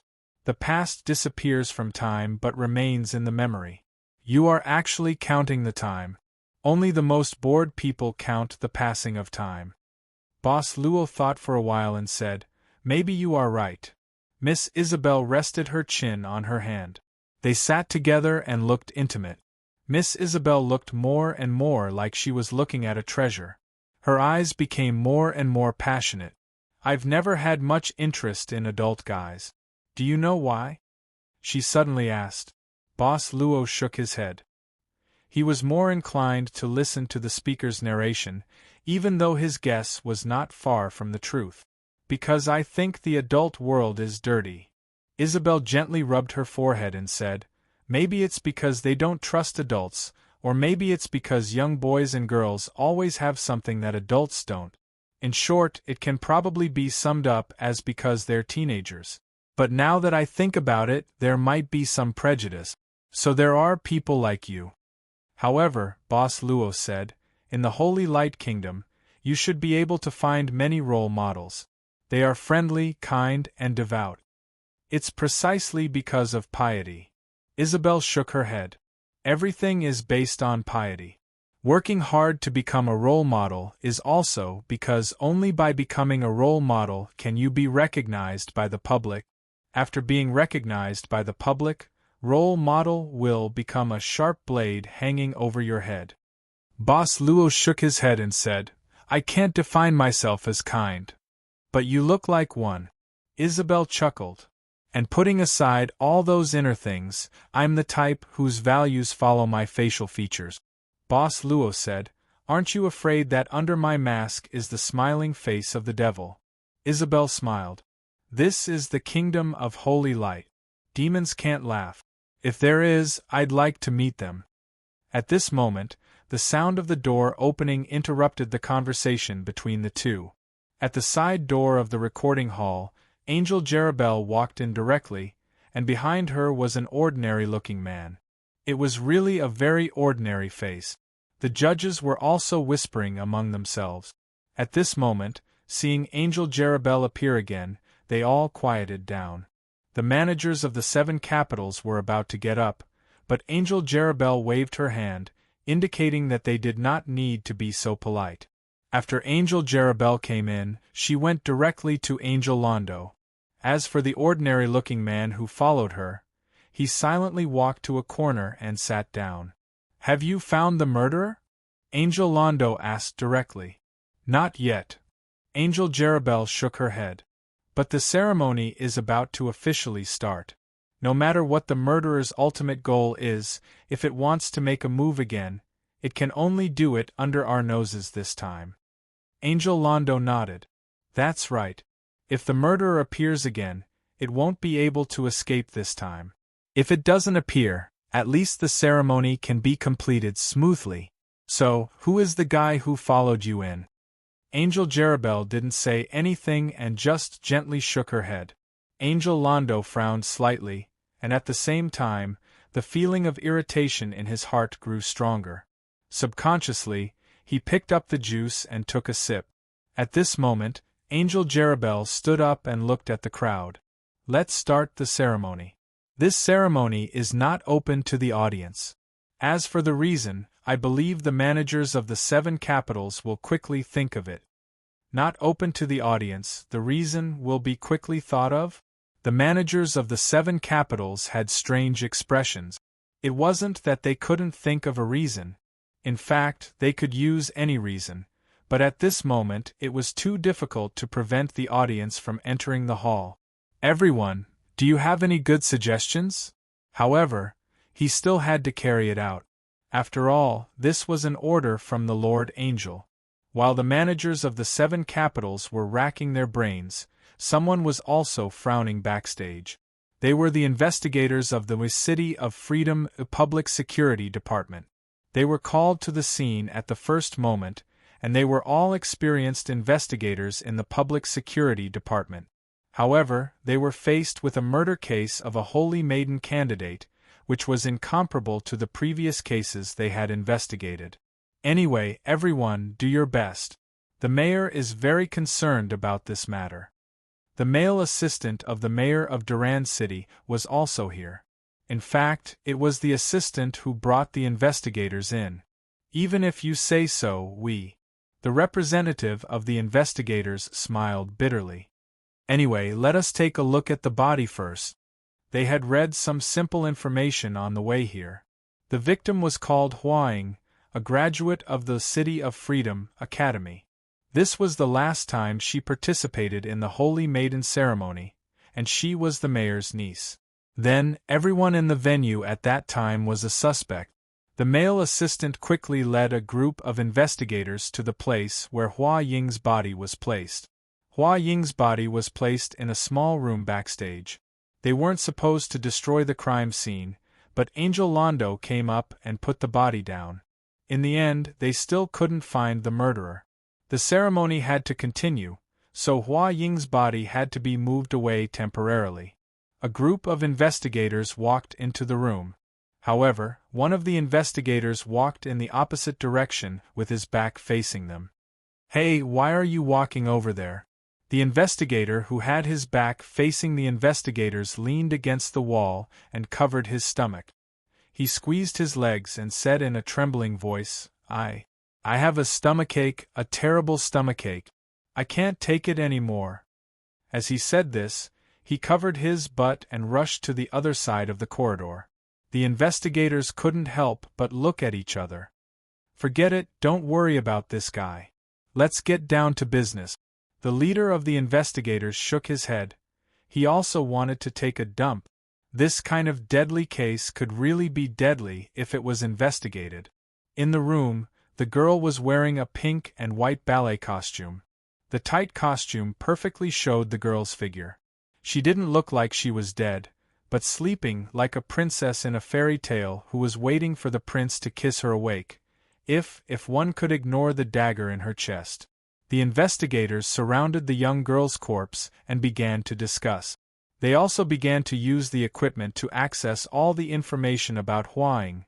The information here was not as detailed as the Destiny Diary, but at least it recorded the general trajectory of Hua Ying from childhood to adulthood.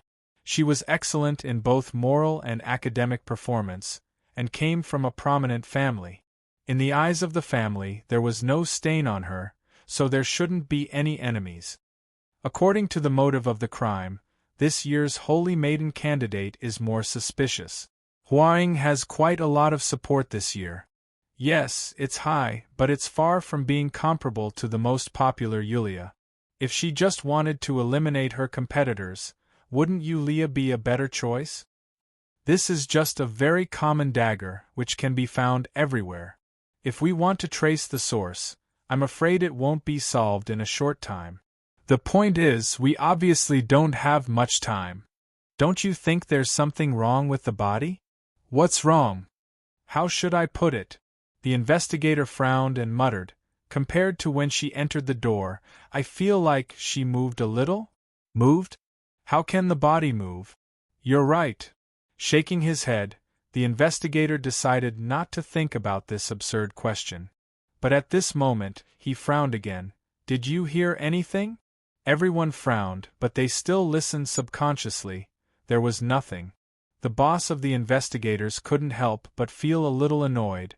"Do you want to go and take a dump? When that guy comes back, I'll expel him from the investigation team." "Definitely." "Boss, I'm really..." The subordinate of the investigator looked miserable. When he was about to analyze something, his face suddenly changed. It moved. It really moved this time. Look." As he said that, the subordinate of the investigator pointed at the body. When the investigators looked over, they all sucked in a breath of cold air. The girl's body, which was originally placed on the sofa, was now sitting up. Her face was obviously pale, her chest was obviously stained with blood, and she was obviously not breathing. The girl's neck was now like a rusty gear, slowly turning. Suddenly, Hua Ying opened her eyes, and her lips curled into a strange arc. The young girl's corpse, with her eyes open, was now facing the investigators with a strange smile. You're not dead?" Hua Ying still had that weird smile on her face. Her open pupils were even changing crazily at this moment. What's more, there was a cross-shaped mark in her pupils. At the same time, the space in the room began to distort. One after another, distorted vortexes as tall as a person began to fill every corner of the room. Then, bald guys with horrifying cerebral cortex poked their heads out of these distorted vortexes. Instantly, the investigators only felt a chill on their backs. They did not even have the time to panic. Instinctively, they pulled out their pistols and pointed at the many people who appeared from the twisting vortexes. But soon, a twisting vortex appeared under their feet. Black arms quickly climbed up their bodies like shadows. Finally, the investigators were directly pulled into the vortex by the shadowy arms, their mouths and noses were covered, and then slowly dragged into the vortex. The people in the vortex included the assistant of the mayor of Durand City. Until finally, with fear in their eyes, they were completely dragged into the vortex and disappeared. The strange smile on Hua Ying's face suddenly disappeared. She slowly stood up, reached out to pull out the dagger in front of her chest, and threw it on the ground. "I can't wait any longer." One by one, strange frog-like fellows quickly walked out from her side. At this time, the vortex began to gather together and gradually expanded. The vortex first swallowed the room, then the door, and then the corridor. It was still expanding. He sat in an inconspicuous corner with his eyes closed, as if no one paid special attention to his existence. Even the fact that he originally followed the angel Jarabi into the recording hall began to fade away. But at this time, the ordinary-looking man slowly opened his eyes. "It's here again, that feeling of hatred, and it's here." The man frowned, "But it's fine, since it took the initiative to appear behind the stage." The staff clapped his hands vigorously. "Everyone, although many things have happened, the ceremony is about to begin. Okay, now, all the girls who participated in the ceremony, come to me. After the ceremony begins, you need to make a collective appearance. Everyone, cheer up." Although the staff was shouting very hard, the candidates were obviously not in high spirits at this time, and even when they were concentrating, they were a little sluggish. The staff didn't care about this, so he braced himself and said, "I'll start the roll call now. The first one, Yulia." As expected, as the most popular candidate of this year, Yulia was the first one to be called. Everyone even felt that there was something wrong with her. "The first one, Yulia." "Yulia?" The staff shouted several times, but there was no response. "What's the matter, is Yulia not here?" A girl said hesitantly, "Senior Yulia doesn't seem to be here. At least until now I haven't seen her. Maybe she didn't come?" The voices of discussion. "Yulia didn't come? That was impossible." As the most popular contestant, if she didn't come, the staff didn't dare to imagine how angry the audience outside would be because they were forbidden to enter the venue. "Yulia!"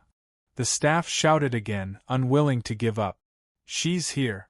She's here. If you don't show up, I'm afraid I'll disqualify you." "I'm coming, I'm coming." At this moment, the door to the backstage lounge was suddenly opened, and a young girl with a long skirt and a piece of bread in her mouth hurriedly ran in. "Sorry, I was too hungry, so I found something to eat on the way." Chapter 2144. The girl seemed to have a special magical power. After she entered, the depressing atmosphere in the dressing room seemed to lighten up. Perhaps it was because the way she appeared was special. She was still holding a piece of bread in her mouth. Since you're here, come over here." The staff member adjusted his glasses and said quickly, "Senior Yulia, come over here." A girl in the team waved her hand enthusiastically. "Oh, okay, I'm coming over." As expected of this year's #1 Holy Maiden candidate, the moment she appeared, the girls in the backstage all started to greet her. After a while, everyone's eyes fell on her. A few girls who were close to Yulia asked in a low voice, "Senior, are you okay? Such a terrible thing happened. When you came in, those guards didn't make things difficult for you, right?" "I don't think so," Yulia said casually. "You don't think so?" "Ahaha. I mean, they didn't." Oh, the girls didn't doubt her, but they looked worried. "I heard that the murderer hasn't been caught yet. If the murderer is still hiding in the venue, I don't know if we'll be the next target. Senior Hua Ying's body is still here. I feel so scared. I don't know what those big shots are thinking." Amidst the commotion, the staff member's roll call was almost over. "Celine, is Celine here? Celine?" Celine went to the dressing room and didn't come back. A girl suddenly said, "She's been hiding in there. I don't know what secret she has." "There's no one in the dressing room," another girl said, "because I just came out. I'm the last one." "Whatever, if she comes back, she'll be the last one to go on stage." The staff member shook his head and clapped his hands. "Now, follow me to the two sides of the stage and get ready." The girls had to calm down and line up to enter the stage. They soon came to the side of the stage and waited silently.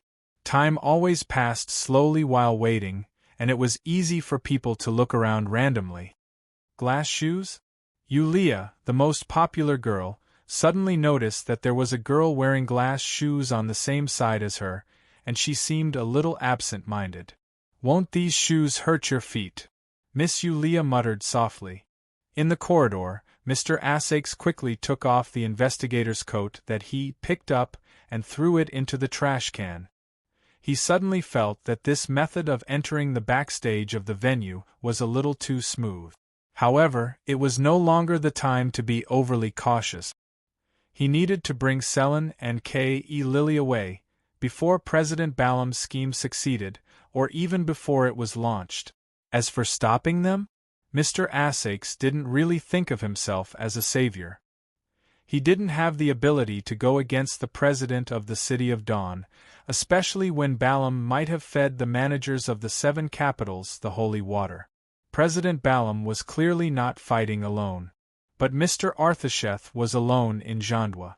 "By the way, why is this place so big?" Mr. Asakes walked in one of the corridors in the backstage in a daze. He didn't have a clear idea of where Sister Selin and K.E. Lily were. Unfortunately, he couldn't get through to them on the phone. It was as if something had suddenly flashed past. When Mr. Asakes turned around, he only saw a black shadow flash by and disappear. This caused him to be on guard at once. "Who's there?" Mr. Asakes slowly walked towards the spot where the black figure had disappeared. He even picked up a fire extinguisher placed in the corridor. Suddenly, Mr. Asakes picked up the fire extinguisher, turned around, and viciously threw the fire extinguisher out. He smashed something. A guy who seemed to have his brain draped over his skull. Mr. Asakes gasped. Before he could think, his body instinctively took a few steps back. He seemed to have stepped on something. When Mr. Asakes lowered his head, he saw that the area below his calf had sunk into something that looked like mud, black mud. What a shock! Mr. Asakes quickly reached out to pull his leg out, but to his surprise, the speed of the mud sinking increased by a lot. In the end, Mr. Asakes was submerged in this black mud-like substance. At this moment, the end of the corridor was flowing like water, and the black mud was spreading rapidly. This seemed to be a room where all kinds of items were placed. At this moment, Sister Selin was being strangled from behind, and her mouth was covered tightly. She couldn't break free, so she could only try her best to remain calm. She felt that the guy who sneak attacked her and dragged her into the room didn't mean any harm. This unusual feeling was innate. Since she was very young, Sister Selin discovered that she could easily sense other people's emotional state. No matter how well she concealed it, The moment she came into contact with someone, she could reach a slight degree of empathy. This keen sense of touch had helped her avoid a lot of trouble when she was working at the orphanage. I won't scream. Can you let go of me a little? I can't breathe, Sister Selen said while crying bitterly. The guy who covered her mouth hesitated for a moment, but he eventually loosened his grip a little.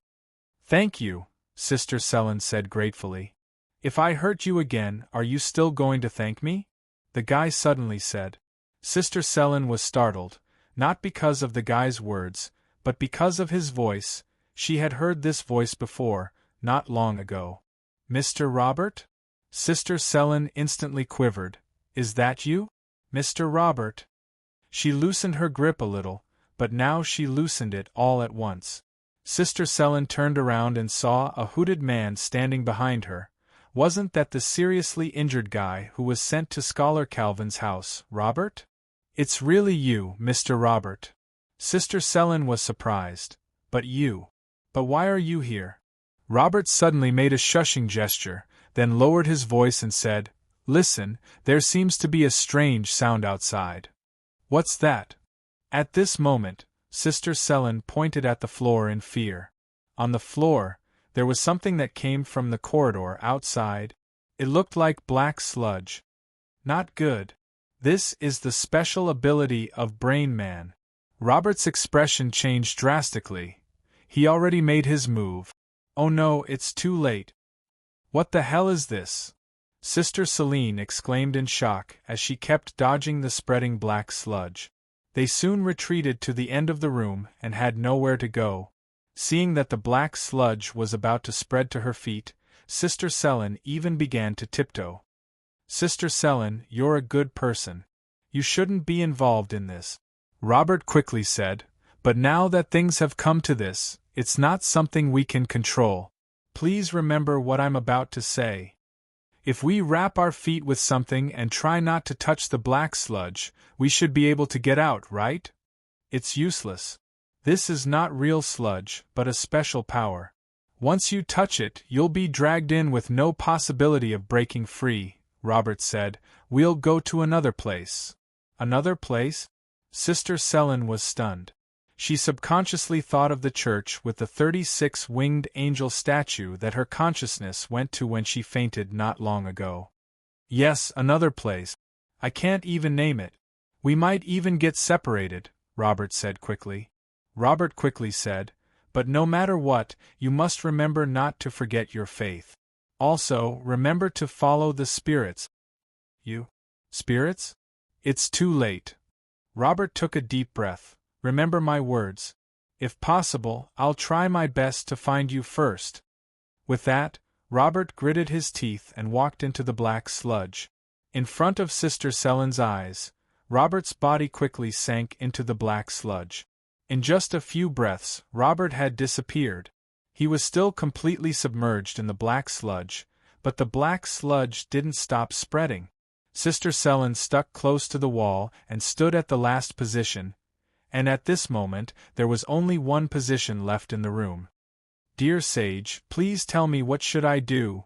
Like a drowning person, Sister Selen was finally submerged in the black sludge, and the black sludge was still spreading. Ladies and gentlemen, the audience in front of the TV, finally, the host recited his lines excitedly on the stage, but the recording hall that could accommodate more than 1,000 audience members was strangely quiet at this moment. Because, excluding the Holy Maiden substitutes who were about to go on stage, there were only 30 to 40 people here, including the director and cameraman. That's right, this place was almost empty. But the Holy Maiden ceremony was broadcasted live. Okay, let's welcome our Holy Maiden substitutes to come on stage.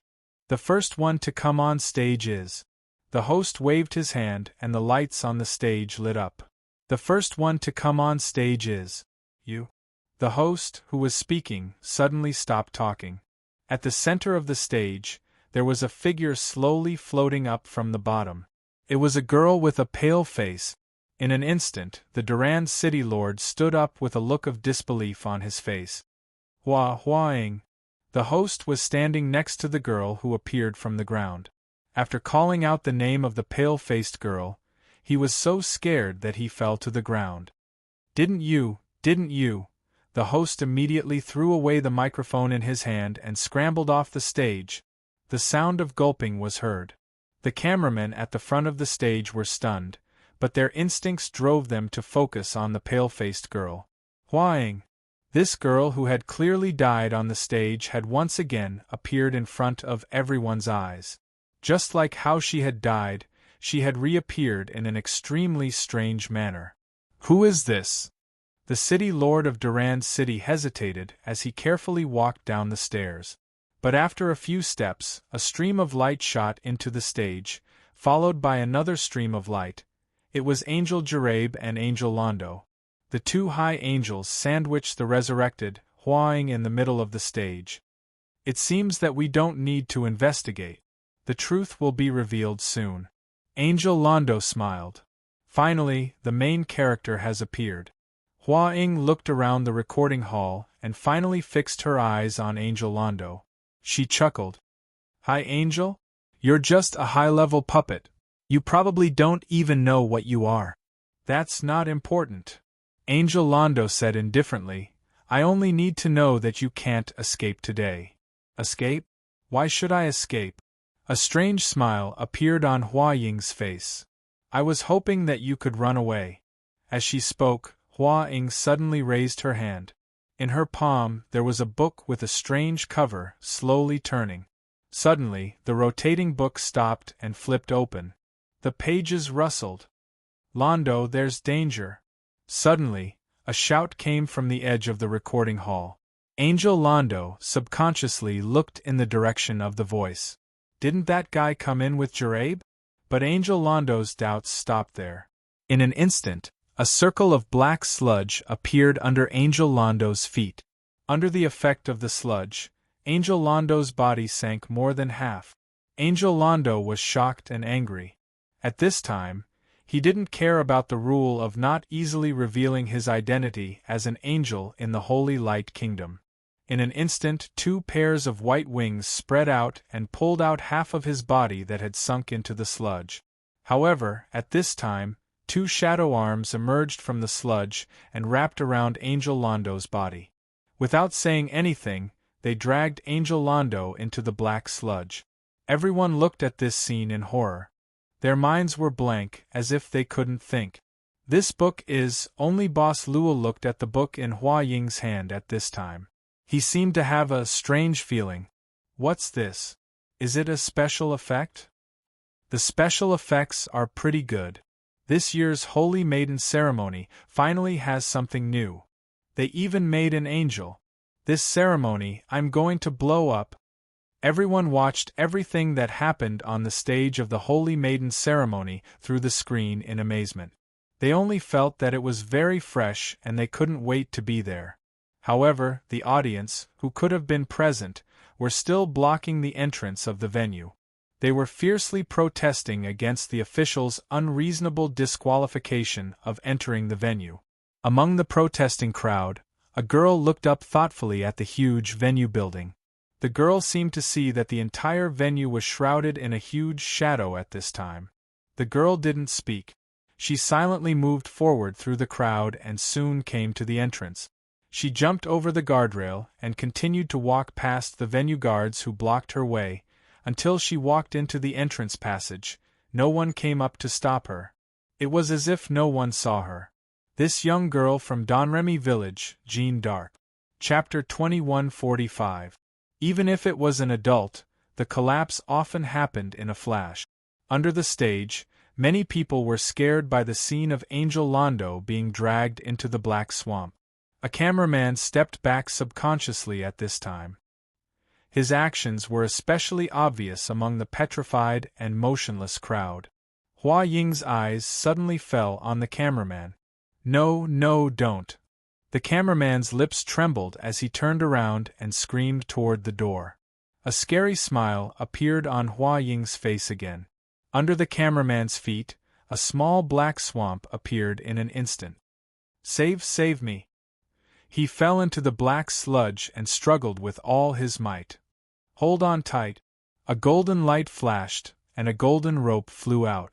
The other end of the golden rope was caught in the hand of Angel Grebe. Like grabbing a life-saving swimming pool, the cameraman held the rope in his hand and quickly circled it twice. There was even a touch of joy on his face. "I'm saved." But soon, he knew that he was happy too early. It was because when he pulled the rope tightly, the rope suddenly loosened. On the stage, the angel Jarabi had sunk deep into the black sludge. The cameraman's brain went blank for an instant. A shadow arm emerged from the black sludge at this time, and the shadow even pressed his head directly into it. On the stage, Angel Grebe was in a state of struggle at this time, just like Angel Londo before. Seeing such a scene, the people in the recording hall, as if waking up from a dream, began to scream and run toward the nearest exit. However, the faster they ran, the faster the black sludge appeared. At this moment, the ordinary-looking man who followed Angel Jarabe had appeared on the stage. The ordinary-looking man looked at Huang, and at the same time, he extended his hand to Angel Jarabe, who was about to be dragged into the swamp. Angel Grebe, who was being dragged in, floated up little by little. But at this moment, dozens of arms emerged from the black sludge in an instant and directly dragged Angel Grebe into it. The ordinary man frowned, as if thinking about something. "How does it feel to see your subordinates in danger with your own eyes? But there's nothing you can do, Lord Archangel." Huang's voice slowly rang out. Her voice seemed to echo through a small and empty room. It was especially clear and bright. "This is not Huang's voice. You are not Huang. Who are you?" The Duran City Lord's voice suddenly rang out at this moment. His face was filled with fear, but he was one of the few people who could still stand. He even wanted to walk towards the stage, but his feet seemed to be filled with cement, and he couldn't move. Huang ignored him and didn't even look at him. However, a black swamp had already appeared beneath the feet of the Duran City Lord. In a flash, more than half of his body had already fallen. What is your purpose?" The ordinary-looking man finally opened his mouth and asked. Huang chuckled. "Oh, so you're not going to save him?" The man said calmly, "They didn't die. They were just dragged somewhere. If I stop you, I can naturally bring them back. It's because of the book in your hand, right? I can feel its extraordinariness and strangeness."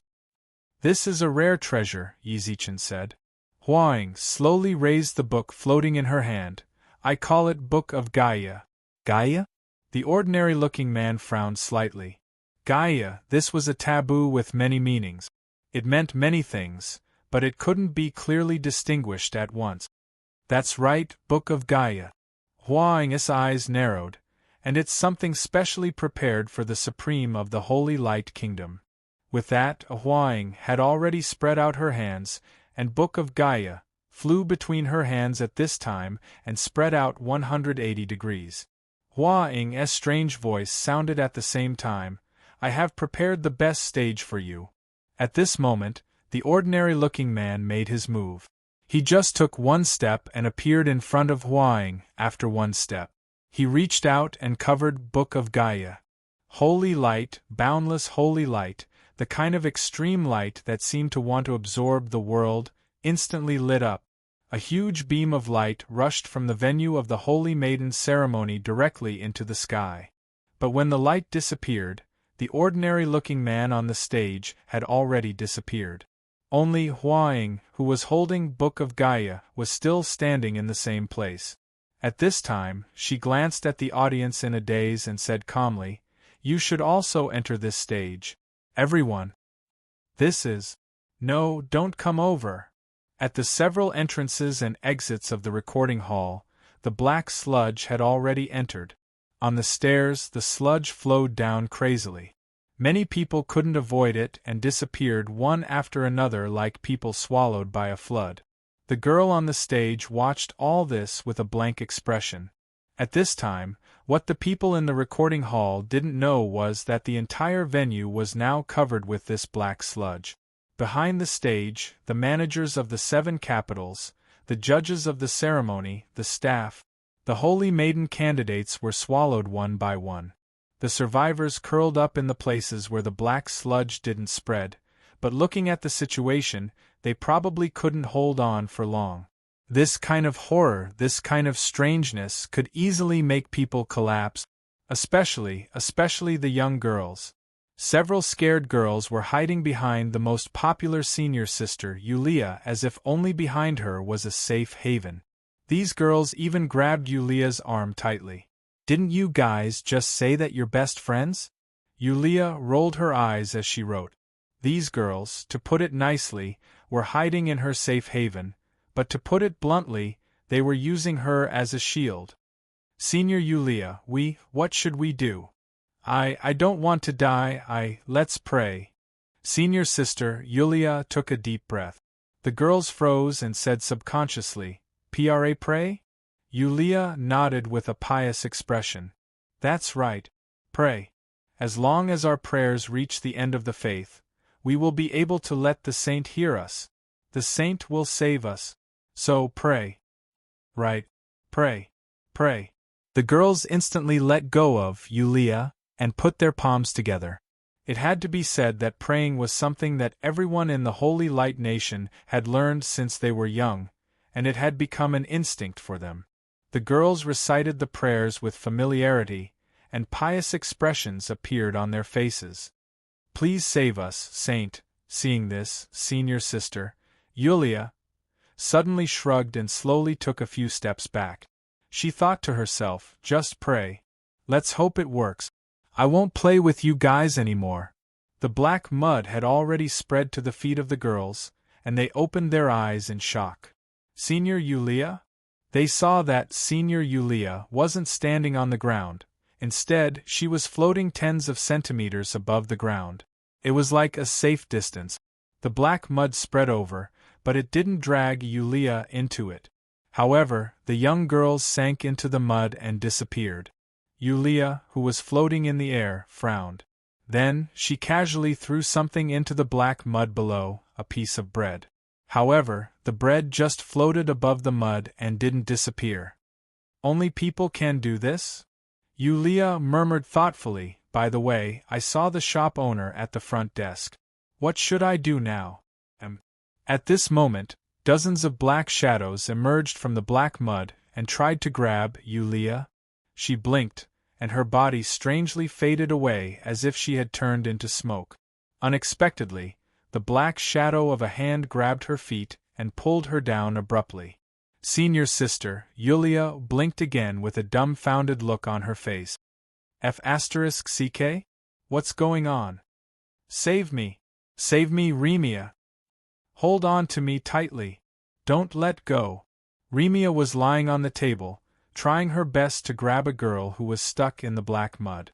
She was on the ground, but she felt as if she was in an ocean of black mud. However, no matter how hard she tried, she could only watch as her friend was slowly swallowed into the black mud. Her friend was crying in fear. However, even angels couldn't escape the suction force of the mud, let alone a girl. The girl was eventually dragged into the mud, but Remia still held on to her hand tightly. "You can't give up on your friend." This was one of the rules written by the saint of the City of Freedom. As a candidate for the position of Holy Maiden, she had been determined to become a Holy Maiden since she was young, so she could memorize the rules of the Holy Maiden. Therefore, she couldn't give up on her friend. Even at the last moment, Remia didn't let go of her hand. This meant that she was also dragged into the black mud. "I wonder if Dahir is all right." Her entire body sank into the black sludge, almost beyond her eyes. Remia only felt that her consciousness had become very hazy in this environment, and it was difficult for her to think. "Remia! Hold on to me! Who is calling me?" "Dahir!" It seems to be Dahir's voice. Remia forced herself to open her eyes, but she only saw a blurry shadow appear in front of her. She only felt that her palm was being held tightly. At this moment, she only had one palm left, and it was still outside the black sludge. "Damn it, even I," a helpless and desperate voice sounded. Since they couldn't catch Remia, then, at this moment, a figure jumped from the table into the black swamp without hesitation. We can't escape. But it seems like you don't plan to escape. At this moment, Miss Elizabeth was standing on the judge's platform, looking at the black mud flowing down below. Boss Luo was also standing on the platform at this moment. In this situation, it was impossible to escape. Not only them, but several judges, 2 or 3 managers, and several directors and staff members of the recording hall also chose to stand on something. However, they didn't know how long they could stay on the ground. Hey, say something, Ms. Elizabeth said again. At the same time, she looked in the direction of Ludic and Scholar Calvin.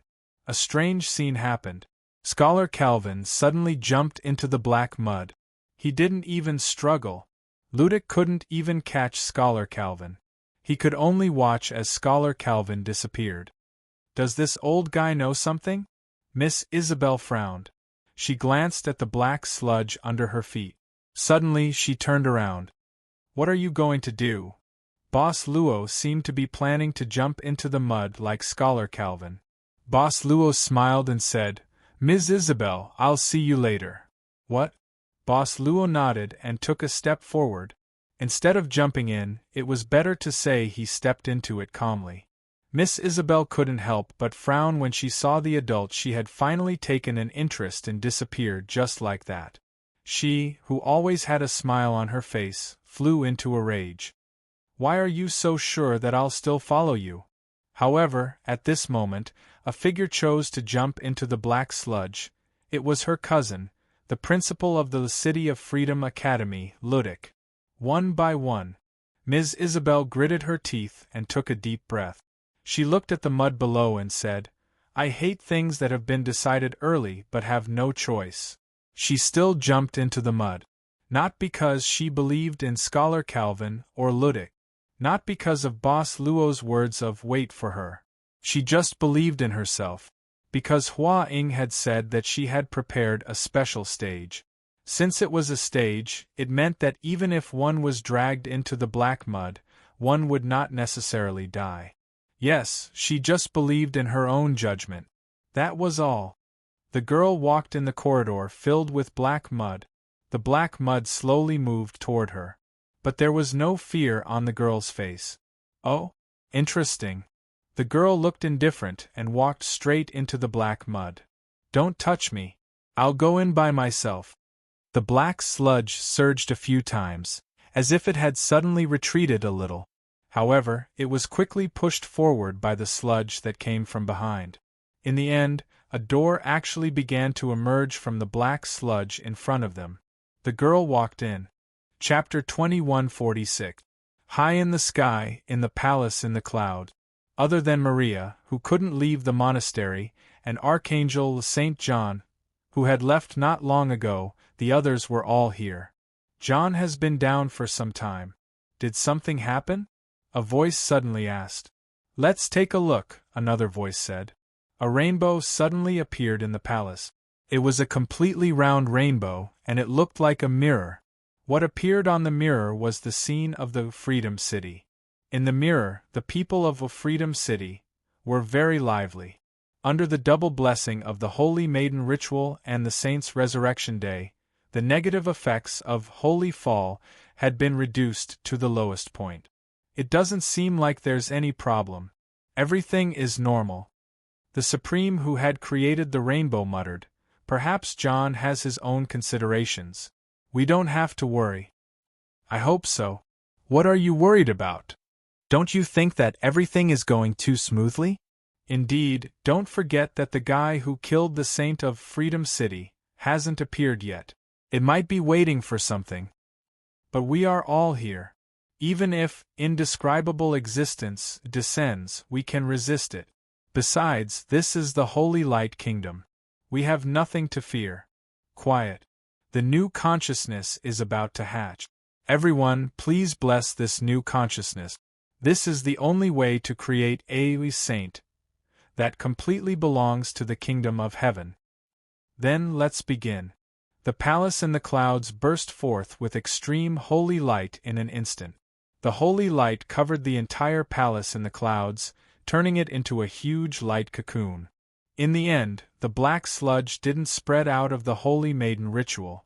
However, at this moment, other than the guards guarding the entrances, there was no one in the huge hall. At least, there were no normal guys.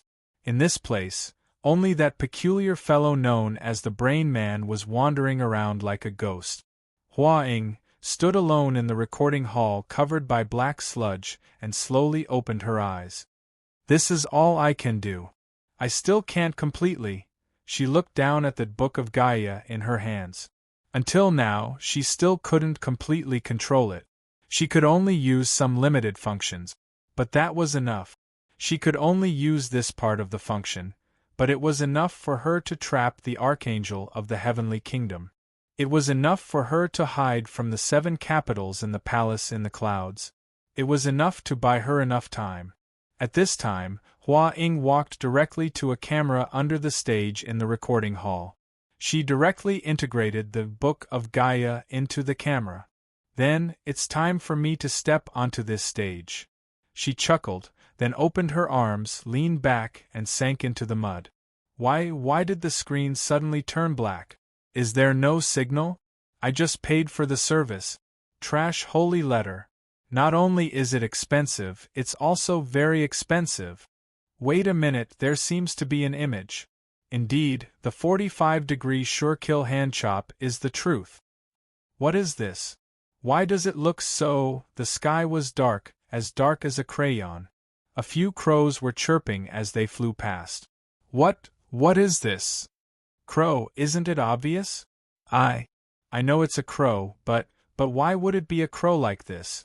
And what we look like now? Don't ask me, haha, I guess this is probably a dream. Otherwise, why would we become characters in a crayon painting? Ha ha, ha ha, ha ha. The crayon gray sky was really like the sky painted with crayons. It was just that it was not a piece of paper that could be seen everywhere, but the entire sky. Crows, wind, trees, grass, flowers, mountains, even people, everything existed in the form of a crayon painting at this time. This was the world they saw when they woke up after falling into the black mud. The candidates for the Holy Maiden. But they were not in the same place. For example, one of them was almost crazy, and the other was barely normal but was on the verge of collapse. At this time, they seemed to be in a valley. How could this be?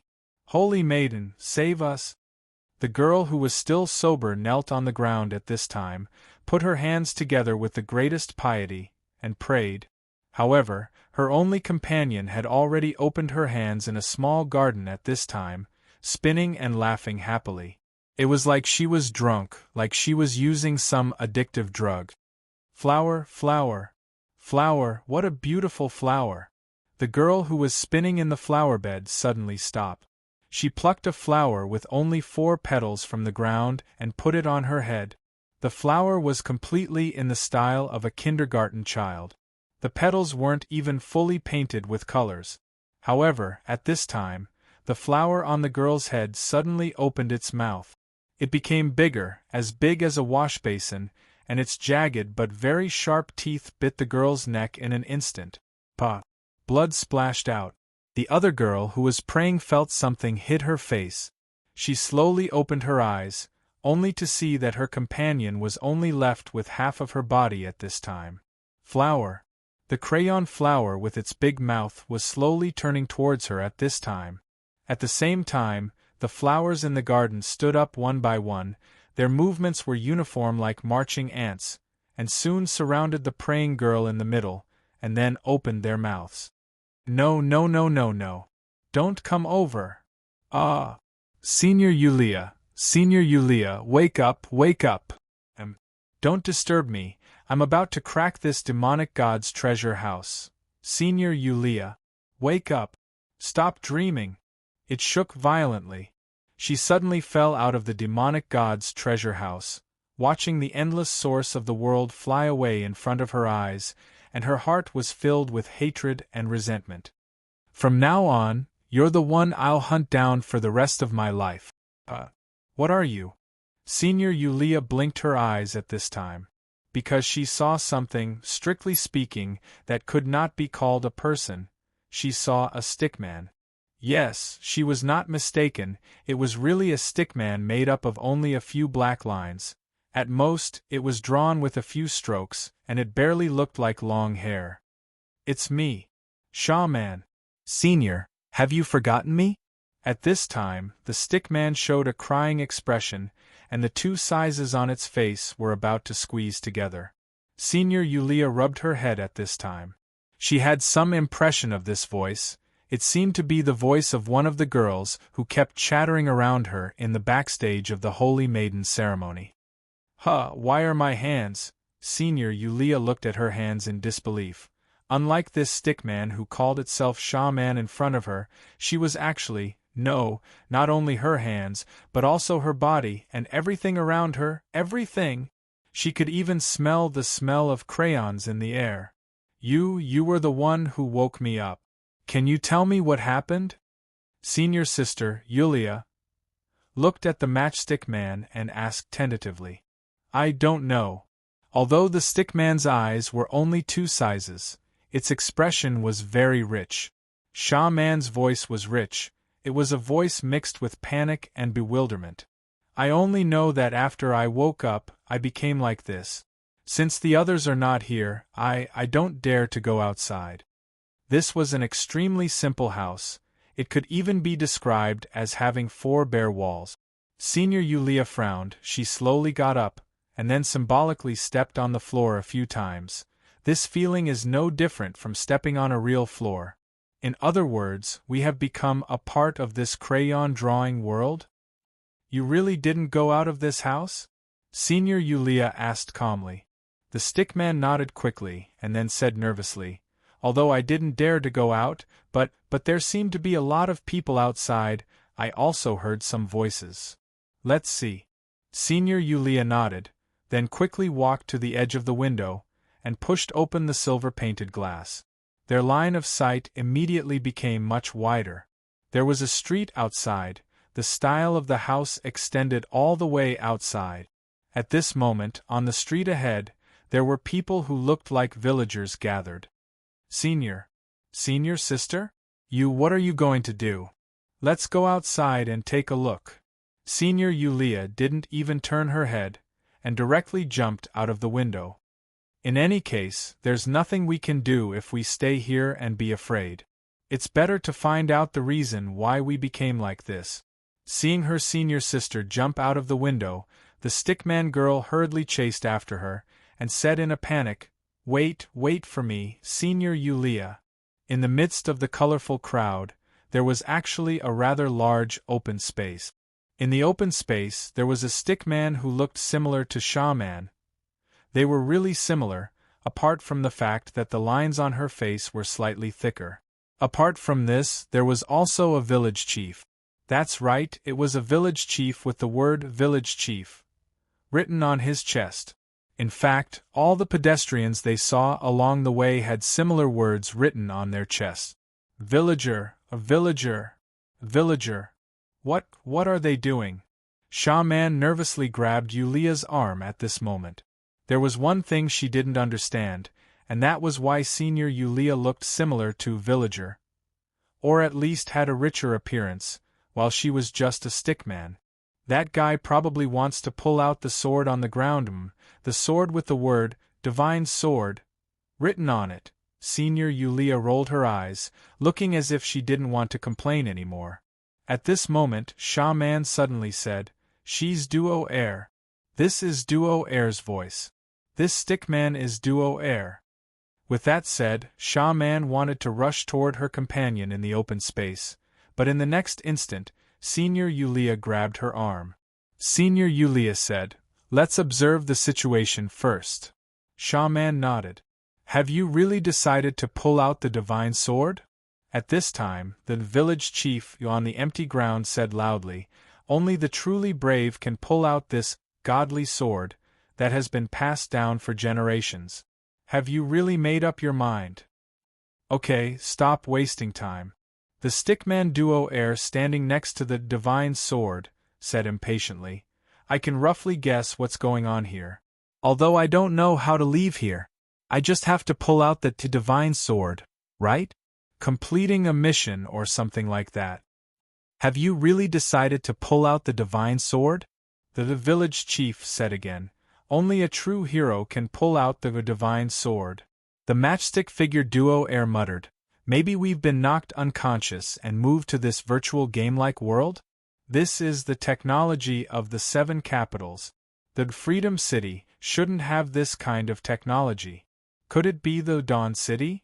They like to do these weird things. Forget it, I don't care. Have you really decided to pull out this divine sword? Hero.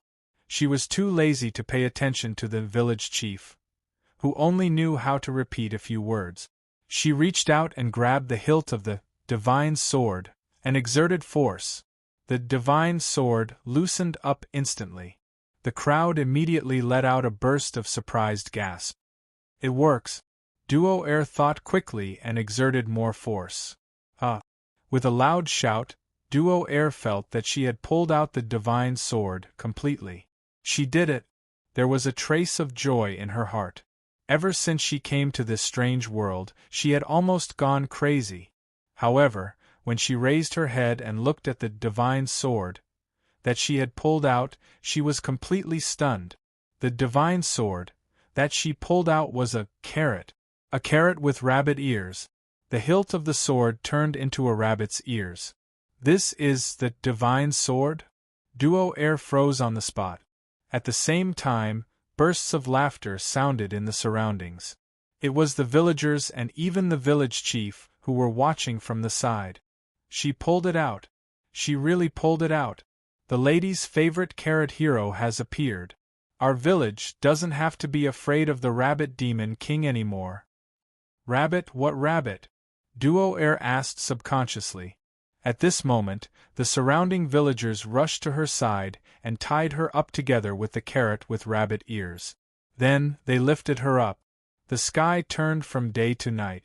In the sky, there was a snoring crescent moon wearing a nightcap. On the ground, a group of villagers held Duo heir up as wind blew under their feet.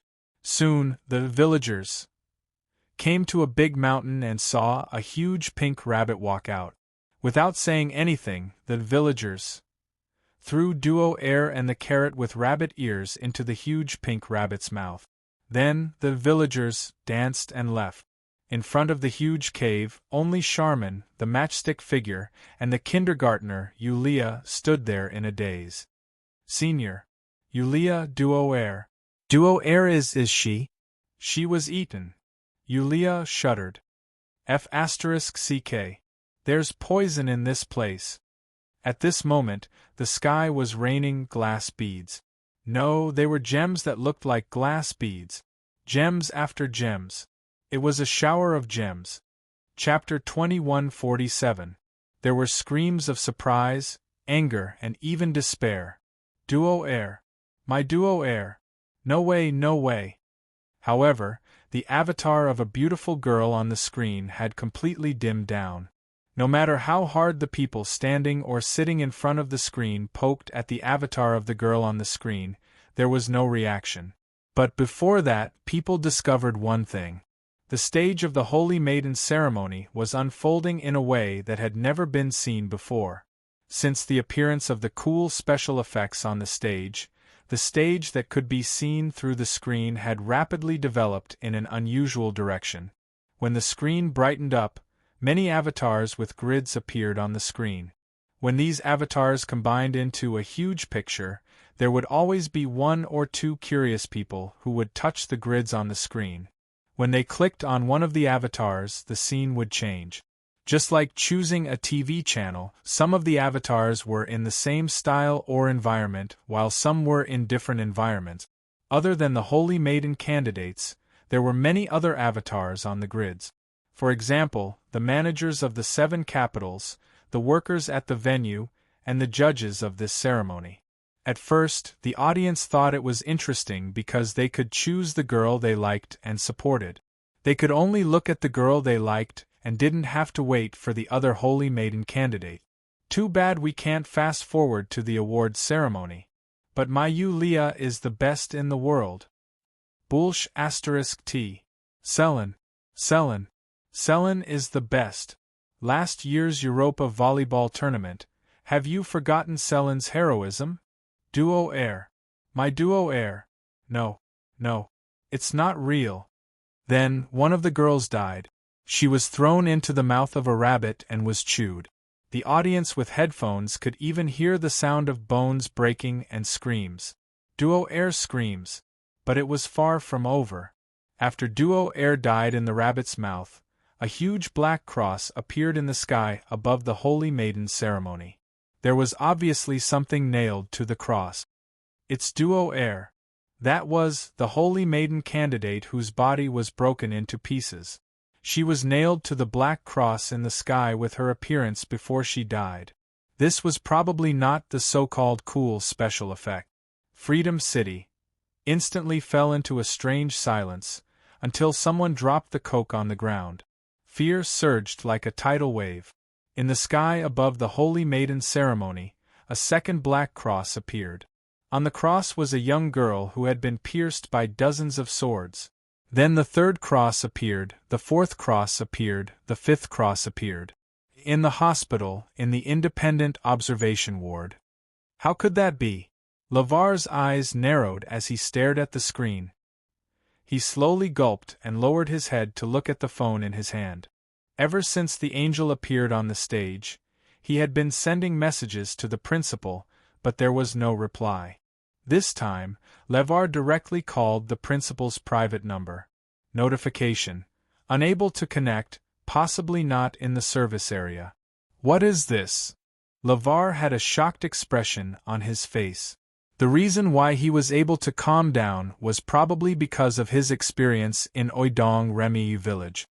Could it be the scenery of that mansion again? This was the first thing that came to his mind. The place where they are is not Dong Remy village. A voice quietly rang out. It was a voice that was slightly hoarse and powerless. LeVar turned his head and saw that the guy that he fished up from the sewer was awake and sitting up. He was also looking at the Holy Maiden ceremony on the screen. You? How do you know about Dong Remy village? LeVar frowned and quietly picked up the pager in the ward. How would I know? How would I not know? Even if I told you, you wouldn't understand because you don't know who I am. The guy covered in bandages sighed and said, Even I don't know who I am. Who are you? LeVar asked directly. I'm no one.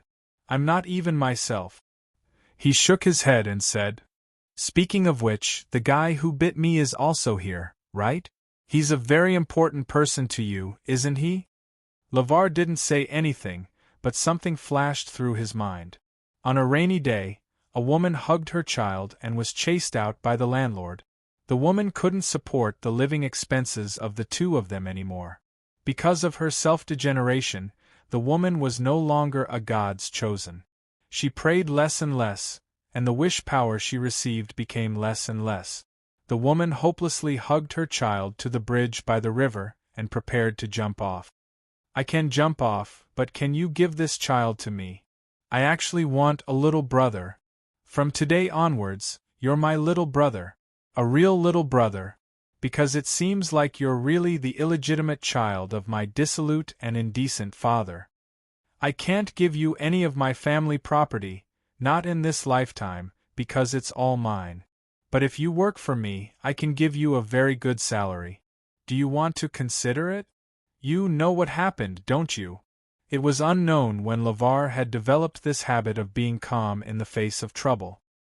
He looked at the person he fished back from the sewer with a calm expression. Since President Balaam got rid of this guy must know a lot? He remembered that the people who threw him into the sewer shouted the name, Robert. I'm not sure, but... Robert shook his head, but after waking up, I saw things from a different perspective. I can roughly guess what happened. Tell me, what do I have to do to save Ludik? At that moment, LeVar was no longer calm. Like a barrel of dynamite that had been ignited, he stood up abruptly and grabbed the collar of Robert's hospital gown. If you knew but didn't tell me, then I would have been killed. I promise I'll let you experience something worse than being bitten by rats in the sewers. Robert looked at LeVar's sharp eyes and suddenly sighed. he slowly said. First, take me out of here. After all, if I stay here, even if I can do something, I won't have the chance. Okay. LeVar didn't hesitate. Leave the hospital immediately. Isabel didn't know where this place was, but at least it seemed safe for the time being. She was walking in a gloomy castle. There was nothing wrong with her body, except that she was a little frightened, which caused her face to turn pale and her mind to be a little restless. She was fine for the time being. However, she was the only one left. Logically speaking, she jumped into the black mud right after that guy surnamed Luo. They should have fallen into the same place, but she had been walking in this gloomy castle for at least 20 minutes, but she didn't see anyone. She wanted to go out of the castle to take a look, but she couldn't find the way out. It was as if she had fallen into a castle maze. Suddenly, Isabel felt that she seemed to have stepped on something. The floor suddenly sank a little. At this moment, there were some squeaking sounds coming from the dim corridor in front of him. Isabel frowned. In the darkness, pairs of crimson eyes suddenly appeared. They were densely packed and were rapidly approaching her. Isabel subconsciously took a few steps back. Finally, the rapidly approaching eyes revealed their true colors. They were bats. As if the corridor was filled with bats, they were crazily flying toward her. Isabel instantly gasped. She turned her head and wanted to run away without thinking. However, the heel of the high-heeled shoes she wore for the ceremony broke at this moment. Isabel fell on the wall. She felt a sharp pain in her ankle. She might have sprained it badly. Seeing that the bats were about to pounce on her, Isabel subconsciously stretched out her hands in front of her. At this moment, her body seemed to be pulled up by something. Isabel felt as if she was being held in someone's arms. Then, she rolled on the ground, and rolled into something that looked like a groove. It was a man. Isabel subconsciously frowned, and it was the smell of an adult greasy man. After hiding in the groove, the man pulled up a lid and covered the place. But this place was extremely crowded, and Isabel even felt that she could not breathe. She could only hear the man's heavy breathing. Both of them dared not to make a sound at this time. After a long time, when they could no longer hear the movement of the bats outside, Isabel frowned and said in a low voice, "Those bats should have gone. We can go out now. You have been touching for so long for free, isn't it enough?" Sorry, although I can't help it, I can't help it. After all, this place is too crowded. Good figure." The lid that covered the two of them suddenly opened, and the man flipped out and then fell to the ground. Isabel hurriedly got up at this time. She was the one who kicked the man out. Her tolerance was actually over the limit. However, when she saw clearly what she was hiding, she could not help but be stunned. Coffin? Lying in a coffin is better than being bitten to death by bats, right? A ray of moonlight shone through the glass, and they saw each other's faces through the moonlight. "How come it's you, a two-way plug?" The man suddenly burst out a very disgusted scream at this time. "Asses. Seth?" As for Isabel, she was in disbelief. "God, I thank you. If it weren't for the bad relationship between the two families, you would never be able to leave the detention room of the public security office in your life." The man, Mr. Asakes, picked his ears at this time, and then blew at his fingers, blowing in the direction of Isabel. All of a sudden, she crawled out of the coffin uncomfortably as if ants were crawling on her body. Mr. Asakes shrugged at this time and said, "If you have the ability to put me in here now, I will thank you. Because no matter how bad a place like the detention room is, it is always better than this damn place." At this time, Mr. Asakes walked to the side and seemed to take out something and knocked it. After a few times, suddenly there was a fire. He was lighting the candles on the wall. At this time, Isabel took a closer look at Mr. Asash's appearance. She saw that he was in rags, and there were only a few pieces of poor cloth wrapped around his private parts. In addition, Mr. Asash's hair was messy, and he had a lot of stubble. His body was even dirtier, like a beggar. "You?" Isabel opened her mouth and said subconsciously, "How did you become like this?" Mr. Asakes stretched out his hand and patted the wall at this time. On the wall, there were rows of eye engravings. The whole wall was covered with this kind of engraving. Mr. Asakes said indifferently, "If you have stayed in this damn place for more than half a year, you probably won't be much better than me, right?" "Half a year?" Isabel was stunned. "You have been here for half a year? How is that possible? I remember that not long ago your mansion that was about to close down was involved in an incident. How did you stay here for half a year? Anyway, it's been this long." Mr. Asakes shook his head. "On the day of the Holy Maiden ceremony, after I sneaked into the venue, I was knocked out by something and then thrown here." "Oh right, the Holy Maiden ceremony should have ended long ago, right?" "Who became the Holy Maiden? Has the saint been resurrected?" Isabel did not answer immediately. She frowned and said, "You just said, that day?" "Yes, that day. What's the problem?" "Mr. Asakes, I'm afraid." Isabel's face showed a touch of shock. I'm afraid I came here on that day." Mr. Asakes opened his mouth and even approached Isabel, his hands grabbing her chest. "What are you doing?" Isabel was instantly furious. Mr. Asakes said, "Nothing, I just want to verify whether this two-way plug of yours is just a dream of mine. Why don't you King die? Get out of here and feed the bats." However, Mr. Arthashes's body suddenly convulsed and fell to the ground. Isabel could not help but frown. "Don't pretend. Go. Go. Hide. Hide, what?" Mr. Asakes raised his head.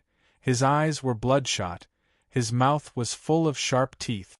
"Open his mouth. Princess. Princess, wake up. Princess, wake up. Great, the princess is awake." "Princess," the girl slowly opened her eyes. Faces that were similar yet different appeared in front of her eyes.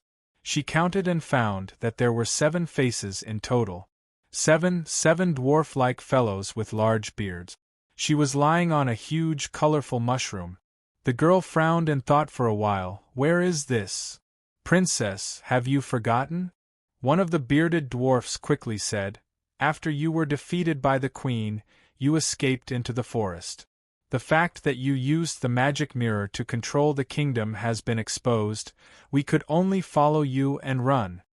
The girl was not surprised. She said indifferently, "Then, where is the magic mirror?" "It has been confiscated by the queen." "Princess, what's wrong? Have you forgotten all these things?" Another bearded dwarf holding a spiked club exclaimed in shock, "It must be because the hunter sent to assassinate you fed you a poisonous mushroom." The girl was silent. The 7 bearded gnomes walked back and forth impatiently. The girl said coldly, "So? I am a bad person?" "In theory, your highness." The 7 bearded dwarfs nodded at the same time.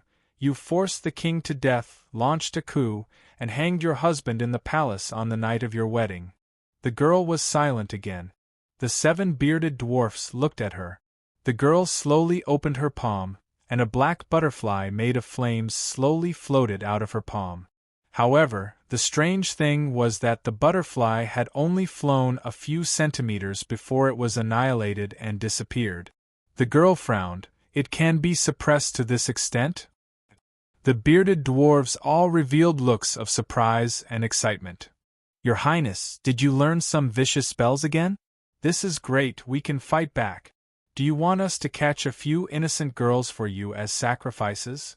The girl opened her mouth, then sighed and said helplessly, "Then, other than you, how many subordinates do I have left?"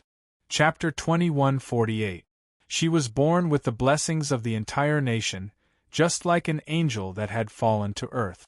There was even a prophecy that when the princess grew up, she would be the most beautiful woman in the nation. A handsome prince would come to marry her, and she would live the happiest life. Your life was already decided from the moment you were born. Do you like this kind of life?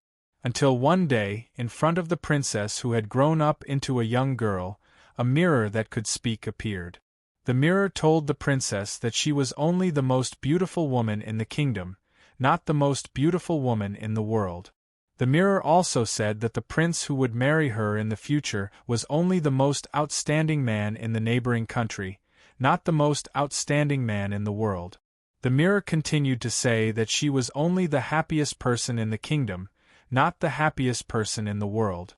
The mirror also said, "Princess, you are only a beautiful little bird in a cage. It is enough for the people in this country to see how happy you are in the cage. You have successfully implanted greed in my thoughts." The princess said indifferently. Thus, the young princess hanged her husband on her wedding night, and found 7 strong dwarven warriors to send the kingdom to the guillotine for treason. The mirror also said that the queen was about to give birth to a baby girl. When she grew up, she would replace her as the most beautiful woman in the kingdom.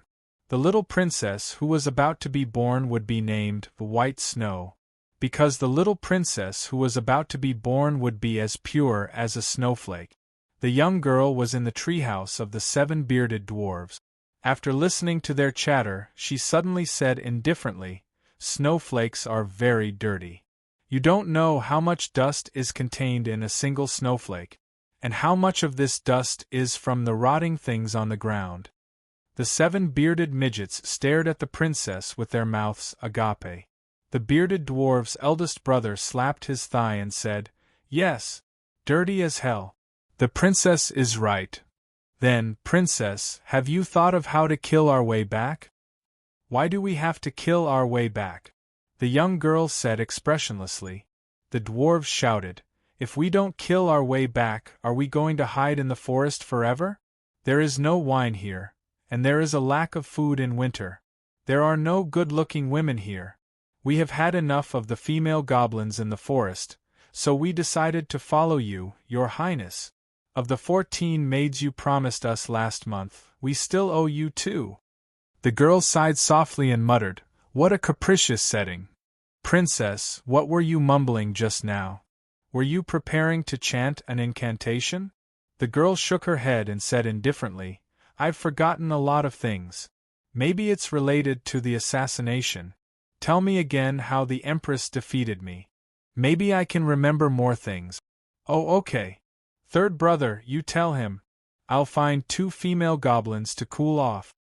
With that, the leader of the bearded dwarfs carried a blood-stained axe and jumped down from the treehouse. The girl frowned but didn't say anything. She just walked to the window of the treehouse and looked into the distance. In the distance, there was a castle surrounded by ice and snow. It was the imperial palace of this kingdom. This country called the Winter Kingdom. The Winter Kingdom was a country that was covered in ice and snow all year round. In the ice castle, the managers of the 7 capitals crawled up from the cold floor. They were shivering from the cold. It had been a few minutes since they woke up, but they couldn't leave the locked room in front of them. But soon, they discovered something. The managers of the 7 capitals weren't complete because Balaam of the City of Dawn wasn't here. The angels were swallowed by the sludge. What will happen to us? I don't know. My prayers can't reach the Supreme's heart. This place is really cold. At this moment, the tightly locked door opened slowly. A group of heavily armored soldiers armed with pikes walked in and stood on both sides. Then, a man walked in slowly. White eyeshadow. Looking at the iconic eyeshadow, the managers of the 7 capitals were bewildered. "Balaam, it's you?" Dungeon Lord Durand frowned as he felt that something was amiss. "Welcome to the Winter Kingdom, everyone." President Balaam spread his arms slightly and said with a smile, "I'll try my best to answer your questions. But before that, please follow me." "Where are we going?" The Pope of the City of Blazing Skies asked in a deep voice. "Balaam, what are you up to? Please follow me." President Balaam was still smiling. At this time, the soldiers had already walked over and pointed their sharp spears at the managers of the 7 capitals. Their intention was quite obvious. The managers of the 7 capitals didn't look too good. They fell silent. Dungeon Lord Durand frowned and walked forward first. The others hesitated for a moment before following him. Outside, there was a long corridor, and the cold air was even more intense than the locked room from before. The managers of the 7 capitals shivered uneasily. President Balaam appeared rather relaxed and cheerful. He strolled in front of the 7 administrators. It's winter now. In the Winter Kingdom, it's very easy to freeze people into ice cubes during winter. Although it's cold in the castle, it's better than being frozen into ice cubes. You! Where are you bringing us? To meet someone. Who? President Balaam turned around and smiled. The Queen of the Winter Kingdom. The managers of the 7 capitals looked at each other. What was the Winter Kingdom? They had never heard of it, let alone the Queen of the Winter Kingdom. The Pope of the City of Blazing Skies frowned. Is this place beyond the range of the 7 capitals? President Balaam said casually. The range of the 7 capitals? The Pope is still humorous. Compared to this place, all the 7 capitals added together are only the size of sesame seed. That's impossible. On the other side, the manager of 7 capitals quickly shook his head. President Balaam said, What you entered through the black soil is the space inside the Book of Gaia. Every page of the Book of Gaia is a complete world, a world far more complete than the Holy Light Kingdom. Of course, the world we're in now is the center of the Book of Gaia. The managers of the 7 capitals were in disbelief. President Balaam did not mind. He chuckled and said, It doesn't matter. You will soon understand this. Now let's meet the queen of this place. He opened a huge door of ice and snow. A cold current gushed out in an instant, blowing a thin layer of frost on the bodies of the managers of the 7 capitals. Inside the ice and snow door there was actually a huge palace. The Queen of the Winter Kingdom, such a thought flashed through everyone's mind. They subconsciously looked into the palace, but what they saw was a human-shaped ice sculpture. It's the guy who came on stage later. Mayor Durand's eyes were sharp. He immediately recognized that the ice sculpture was the ordinary-looking man. How could he? President Balaam said casually. Of course he has to be here. After all, one of the main purposes of opening the Book of Gaia is to let this Lord come here. It's really miraculous. One of the most powerful figures in the City of Blazing Sky, the Archangel St. John, has turned into an ice sculpture. It turns out that the supremes of the saints are also within reach. That's impossible. Balaam, I won't allow you to blaspheme the supremes. That's a heretic speech. The white-haired Pope's face instantly turned red, because he was agitated. President Balaam shrugged. However, at this moment, a woman's voice suddenly sounded in the palace as though it was a warning. Balaam, you talk too much. President Balaam's expression did not change. He only lowered his head slightly and said respectfully, My queen, Balaam knows his mistake. At the same time, Mayor Durand's expression changed slightly. He looked up in a panic. On the stairs leading to the throne, the city lord of Durand City saw Huang, the pregnant Huang. Huang was wearing a light blue robe, a crown on her head, and a wand in her hand as she slowly walked down the stairs. Huang, is it really you? You're not dead? Watching as Huang slowly walked down the stairs, Durand City Lord Durand quickly stepped forward. However, several icicles suddenly shot out from the crystal floor of the palace and blocked his path. Huang glanced at Durand indifferently, then said, I have nothing to do with the Huang you know. How could this be?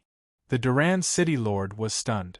However, the other managers of the 7 capitals did not care about this scene. Blazing City's Pope frowned and said, No matter who you are, why did you capture us here? It's just to prevent you from doing things that will hinder me. Huang said calmly, I know that every manager of the 7 capitals has a privilege to listen to the voice of the Supreme Being first. Currently, I don't need those Supremes to listen to your voices. Blazing City's Pope quickly realized something and said in shock, Could it be that this place can be isolated? To be precise, it can be isolated from the inside of the Book of Gaia. Huang calmly smiled and said, Don't worry, I won't hurt you. After all, I still need you in the future. From now on, you can stay in this winter castle as guests, as my subjects." The other managers of the 7 capitals shook their heads. "We aren't people who will give up our beliefs for safety. No matter what your goal is, you can't destroy our determination." Hua Ying smiled and said, "Indeed, if you weren't determined enough, you wouldn't have been chosen to become the managers of the 7 capitals. But, is it really unbreakable?" "I don't think so." Balaam. President Balaam walked forward, and a shocking change happened to him. The necks of the president of the City of Dawn suddenly split open on both sides of his neck. However, what split open were 2 mouths. On his neck there were 2 mouths. One of the mouths let out an ear-piercing laugh, while the other made a hissing sound. Instantly, the managers of the 7 capitals, including the mayor of Durand City, started to emit large amounts of heat.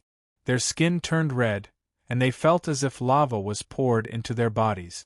That kind of crazy burning feeling almost destroyed everyone's mind in an instant. "Everyone, come to my side.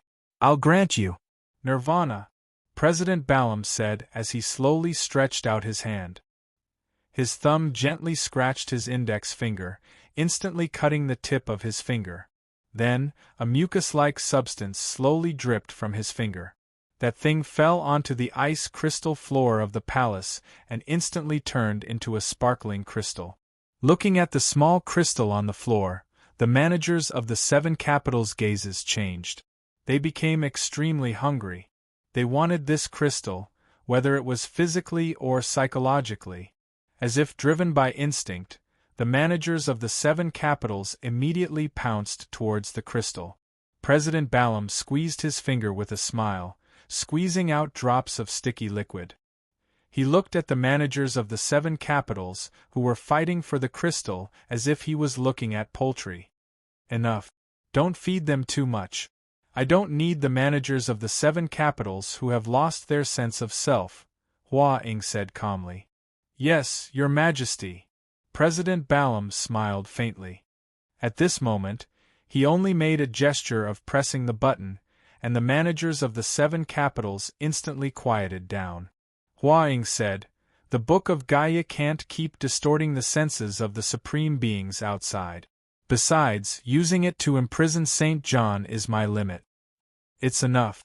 President Balaam chuckled. "After these saintess candidates become sacrifices, the newly born will of the saint will belong to you." "I hope so." Hua Ying suddenly shook her head. President Balaam frowned. "Your Majesty, is there a problem?" Hua Ying muttered, "I don't know why, but a young girl also joined this place, and she became the princess." "Princess?" President Balaam frowned. "The Book of Gaia should be under your control." "Not entirely." Hua Ying shook her head. She slowly extended her palm, and the shadow of a golden book appeared in her palm. "Winter isn't its central world. I still can't find a way to enter the central world." "The central world, the page world." President Balaam's eyes narrowed as if he was thinking of something. Hua Ying suddenly said, "But I have a feeling that this time, it might be the opportunity to open the central world, and this young girl who unexpectedly came to Winter might be the opportunity. In that case, find this princess." President Balaam nodded. "I will present her head to you." "No, I will do it myself." "However," Hua Ying said, "since she can come to chilly Winter, perhaps this young girl is the one who inherited most of her will. As for that woman, I really can't bear to leave so soon." An endless cold current spread around Hua Ying. Even President Balaam couldn't help but shiver slightly from the cold. Chapter 2149. It had been half a month since they came to this place. From the helplessness at the start to the adaptation now.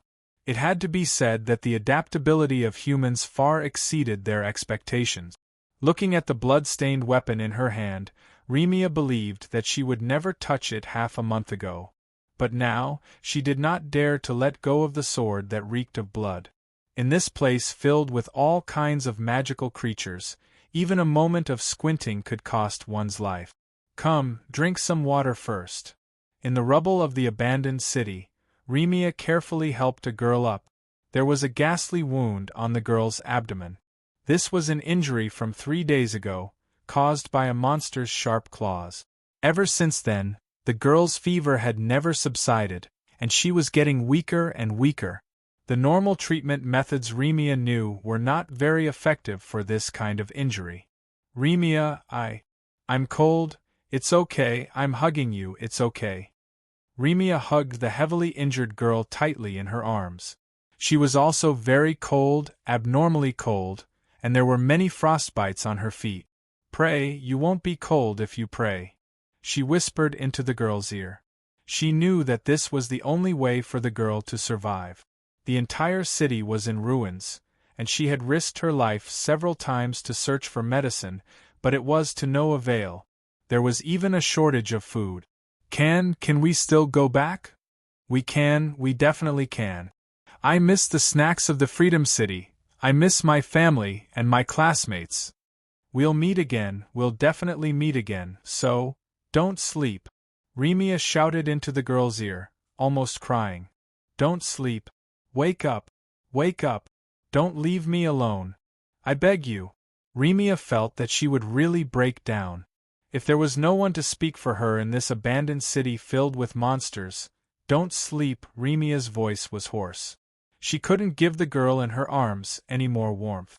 The entire abandoned city was now covered in gray snowflakes. Above the dilapidated buildings, there was something jumping from time to time. She felt that this was perhaps the end of the world. Perhaps she was the only one left, and she could no longer hold on for another half a month.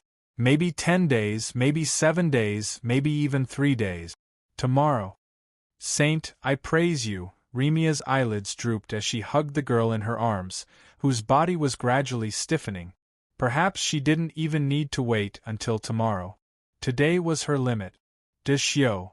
In the last moments of her consciousness, her elder brother's smile appeared, as if it brought her warmth. At this moment, something was approaching her. Remia couldn't see clearly. All she saw was a black shadow. Perhaps it was a magical creature here, but she had no strength to resist. The black shadow approached. It wasn't a demon. Remia forced herself to open her eyes, but what she saw was a pair of glasses, an old pair of windproof glasses. In the end, Remia slowly closed her eyes. This cold city seemed to have frozen her consciousness as well. It felt lighter. A sense of relief. Shadows danced on the walls as the flames flickered. Remia felt that she had regained some feeling in her limbs. She scrambled to her feet, only to find that she was covered in the skin of an unknown animal. Perhaps it was the skin of a magical creature, she instinctively thought. A small bonfire appeared in front of her. It seemed to be burning some wood removed from the furniture. There was even a small iron pot on the bonfire. It seemed to be cooking something. Next to the bonfire, there were a few things that looked like rats roasting on the fire. Remia was stunned. There was someone else in this abandoned city? This was the first time in half a month that Remia felt the breath of a living person. Regardless of whether this person was good or bad, she couldn't help but feel the urge to cry. You're awake. Hearing the voice, Remia hurriedly looked in the direction of the voice. She was currently in a place similar to the city's underground drainage system.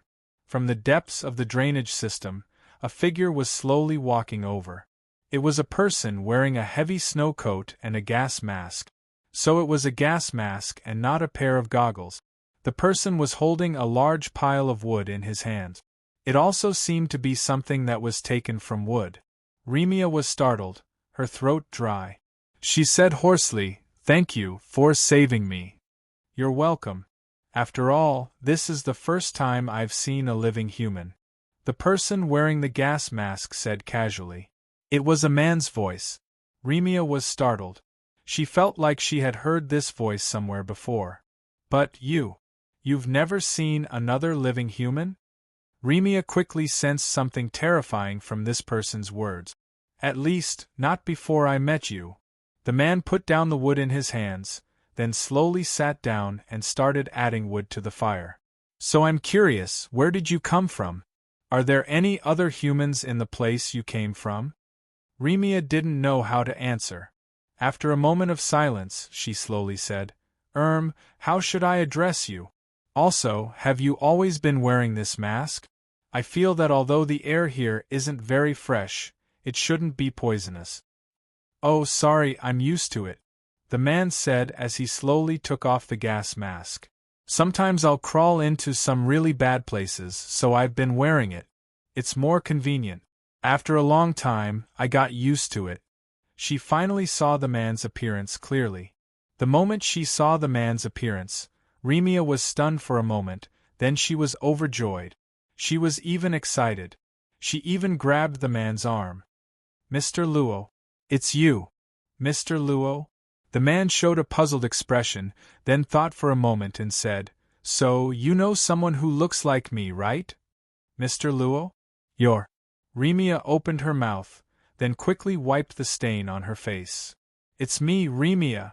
We met on the sightseeing bus outside the airport. We talked for a long time. I'm Remia, have you forgotten? I have an older brother, his name is Dasher. The man blinked, but shook his head. Sorry, I think you've got the wrong person. After all, I haven't even taken a sightseeing bus before. But there are quite a lot of abandoned buses on the road. You're really not? Remia was confused. But how could there be someone who looked exactly the same? Even the aura. No, the aura was a bit different. He didn't have the mysterious aura that Mr. Luo gave off. The man shook his head again. I'm called Z. I'm really not the Mr. Luo you're talking about. Z? Remia was stunned. The man. Z stretched out his arm and opened his shirt.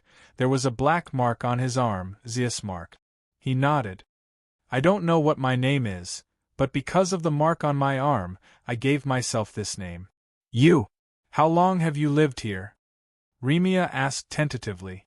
Z said, I don't know how long exactly, but it should be a long time, right? I started living on my own when I was about half your height. As for what happened before that, I don't remember. Half my height, then you're still a child? Remia couldn't believe it. You're still so young, but you're living in this dangerous place. Unbelievable. Z said, No, I'm just passing by. I want to see if there's anything I can replenish. I've always been traveling. I've been to many similar cities. Travel? Remia asked, why? How could someone travel in this dangerous world? Looking for someone, Z said slowly. Looking for someone. Who? Z shook his head. I don't know, I only know that I'm looking for someone very important to me. Remia frowned. But you don't even know who it is. How are you going to find him? Where are you going to find him? Z smiled. You'll know once you find him. As for where to find him, I think you'll find him as long as you keep walking forward. You're so optimistic. Remia sighed. She hugged her knees and stared at the flames in front of her. She muttered, I'm looking for someone too. Dasher? Z suddenly asked. Remia looked up in surprise and stared at Z in a daze.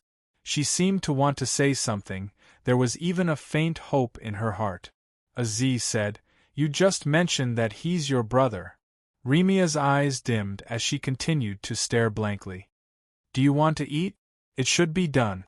Z passed the stick with the strange creature barbecued meat. No, I'm not hungry, Remia said with difficulty. But she immediately lowered her head and extended her hand. Please give me a copy. Okay. Z smiled. Get down. At the moment of danger, a shout rang in Isabel's ears. She didn't have time to think as she instinctively squatted down. Asax pounced over with his fangs bared. In an instant, a scabbard appeared. The scabbard pointed directly at Mr. Arthashes's throat, sending him flying backward. At the same time, Isabel only had time to see a shadow sweep past her like the wind, and with exquisite combat skills, Arthashes was sent sprawling on the ground. At this moment, Arthashes's back was pressed against the ground by the person who had just arrived. The newcomer even took out an iron chain and wrapped it around Arthashes's mouth. Then, He pulled out a bright dagger from his waist. It looked like he was about to stab the back of Arthashes's head. "Stop, stop!" Isabel screamed in a hurry. "Don't kill him!" The dagger almost pierced through the back of Athasheth's head, but it stopped precariously. "This guy has been infected. No matter how good your relationship with him was in the past, he'll only be a disaster if you keep him." An unusually cold voice. Isabel stared dumbfoundedly at the man who had easily subdued Arthas and almost killed him. When he raised his head, a striking scar that ran through his left eye was instantly reflected in Isabel's eyes. The scar extended all the way to his chin. "How did you?" Isabel opened her mouth subconsciously. "This guy, isn't he the stubborn guy sitting next to me?" The guy who had subdued Arthasis tied Arthasis up with the chain in his hand. Then, he slowly got up. He came to Isabel and grabbed her hand. "I'm a vampire hunter from the city of God Blessing." The man lowered his head and kissed the back of Isabel's hand. "Beautiful lady, are you okay?" Isabel immediately pulled her hand back and rubbed it on her clothes. This was her instinct. She took a deep breath and said with slight anger, "What are you doing? You were so indifferent before, why are you finally showing your true nature?" The hunter who called himself D was surprised and immediately showed a bright smile. "It seems that we used to know each other. Perhaps it was on a night when the moon was just right." Isabel was silent. This was a frivolous guy, a rather flirtatious and even ruthless type. In the past, Isabel would not even look at this type of guy. Sure enough, her three views had to follow her facial features. She actually didn't dislike him. Isabel took a deep breath and calmed herself down. She said seriously, "Stop fooling around. Where are the others? Why are you the only one?" Dee shrugged and said, "The Crusade team is now clearing the roadblocks all over the castle. But soon, we will be able to go deep into the core of the castle. Beautiful lady, please let me bring you the first light of dawn. I will end the battle before that." What the hell is a Crusade team? I don't know what trick this guy is playing. Maybe it's not convenient for him to say anything at this time, so he has to continue this date? Asake said that he had been in this castle for half a year. It's too weird. Dee blinked at this time and smiled. Isabel was stunned. This blinking action was exactly the same. "Great," Isabel quickly said. "I think I will offer you my kiss as soon as the battle ends. Brave Mr. Hunter. Then I will look forward to it." Hunter D smiled at this time and walked directly to Isabel. He reached out and pulled Isabel into his arms. What do you want to do?" Isabel was slightly shocked. "Hold on tight." D chuckled. Immediately, a violent tremor appeared, and everything around them began to collapse crazily. They instantly fell down. The feeling of weightlessness forced Isabel to hold on to this guy in front of her. D threw out a flying claw and hooked it on the wall. He held Isabel tightly with one hand and carried Asakes, who was tied tightly with a chain. He flew forward in the collapsed castle.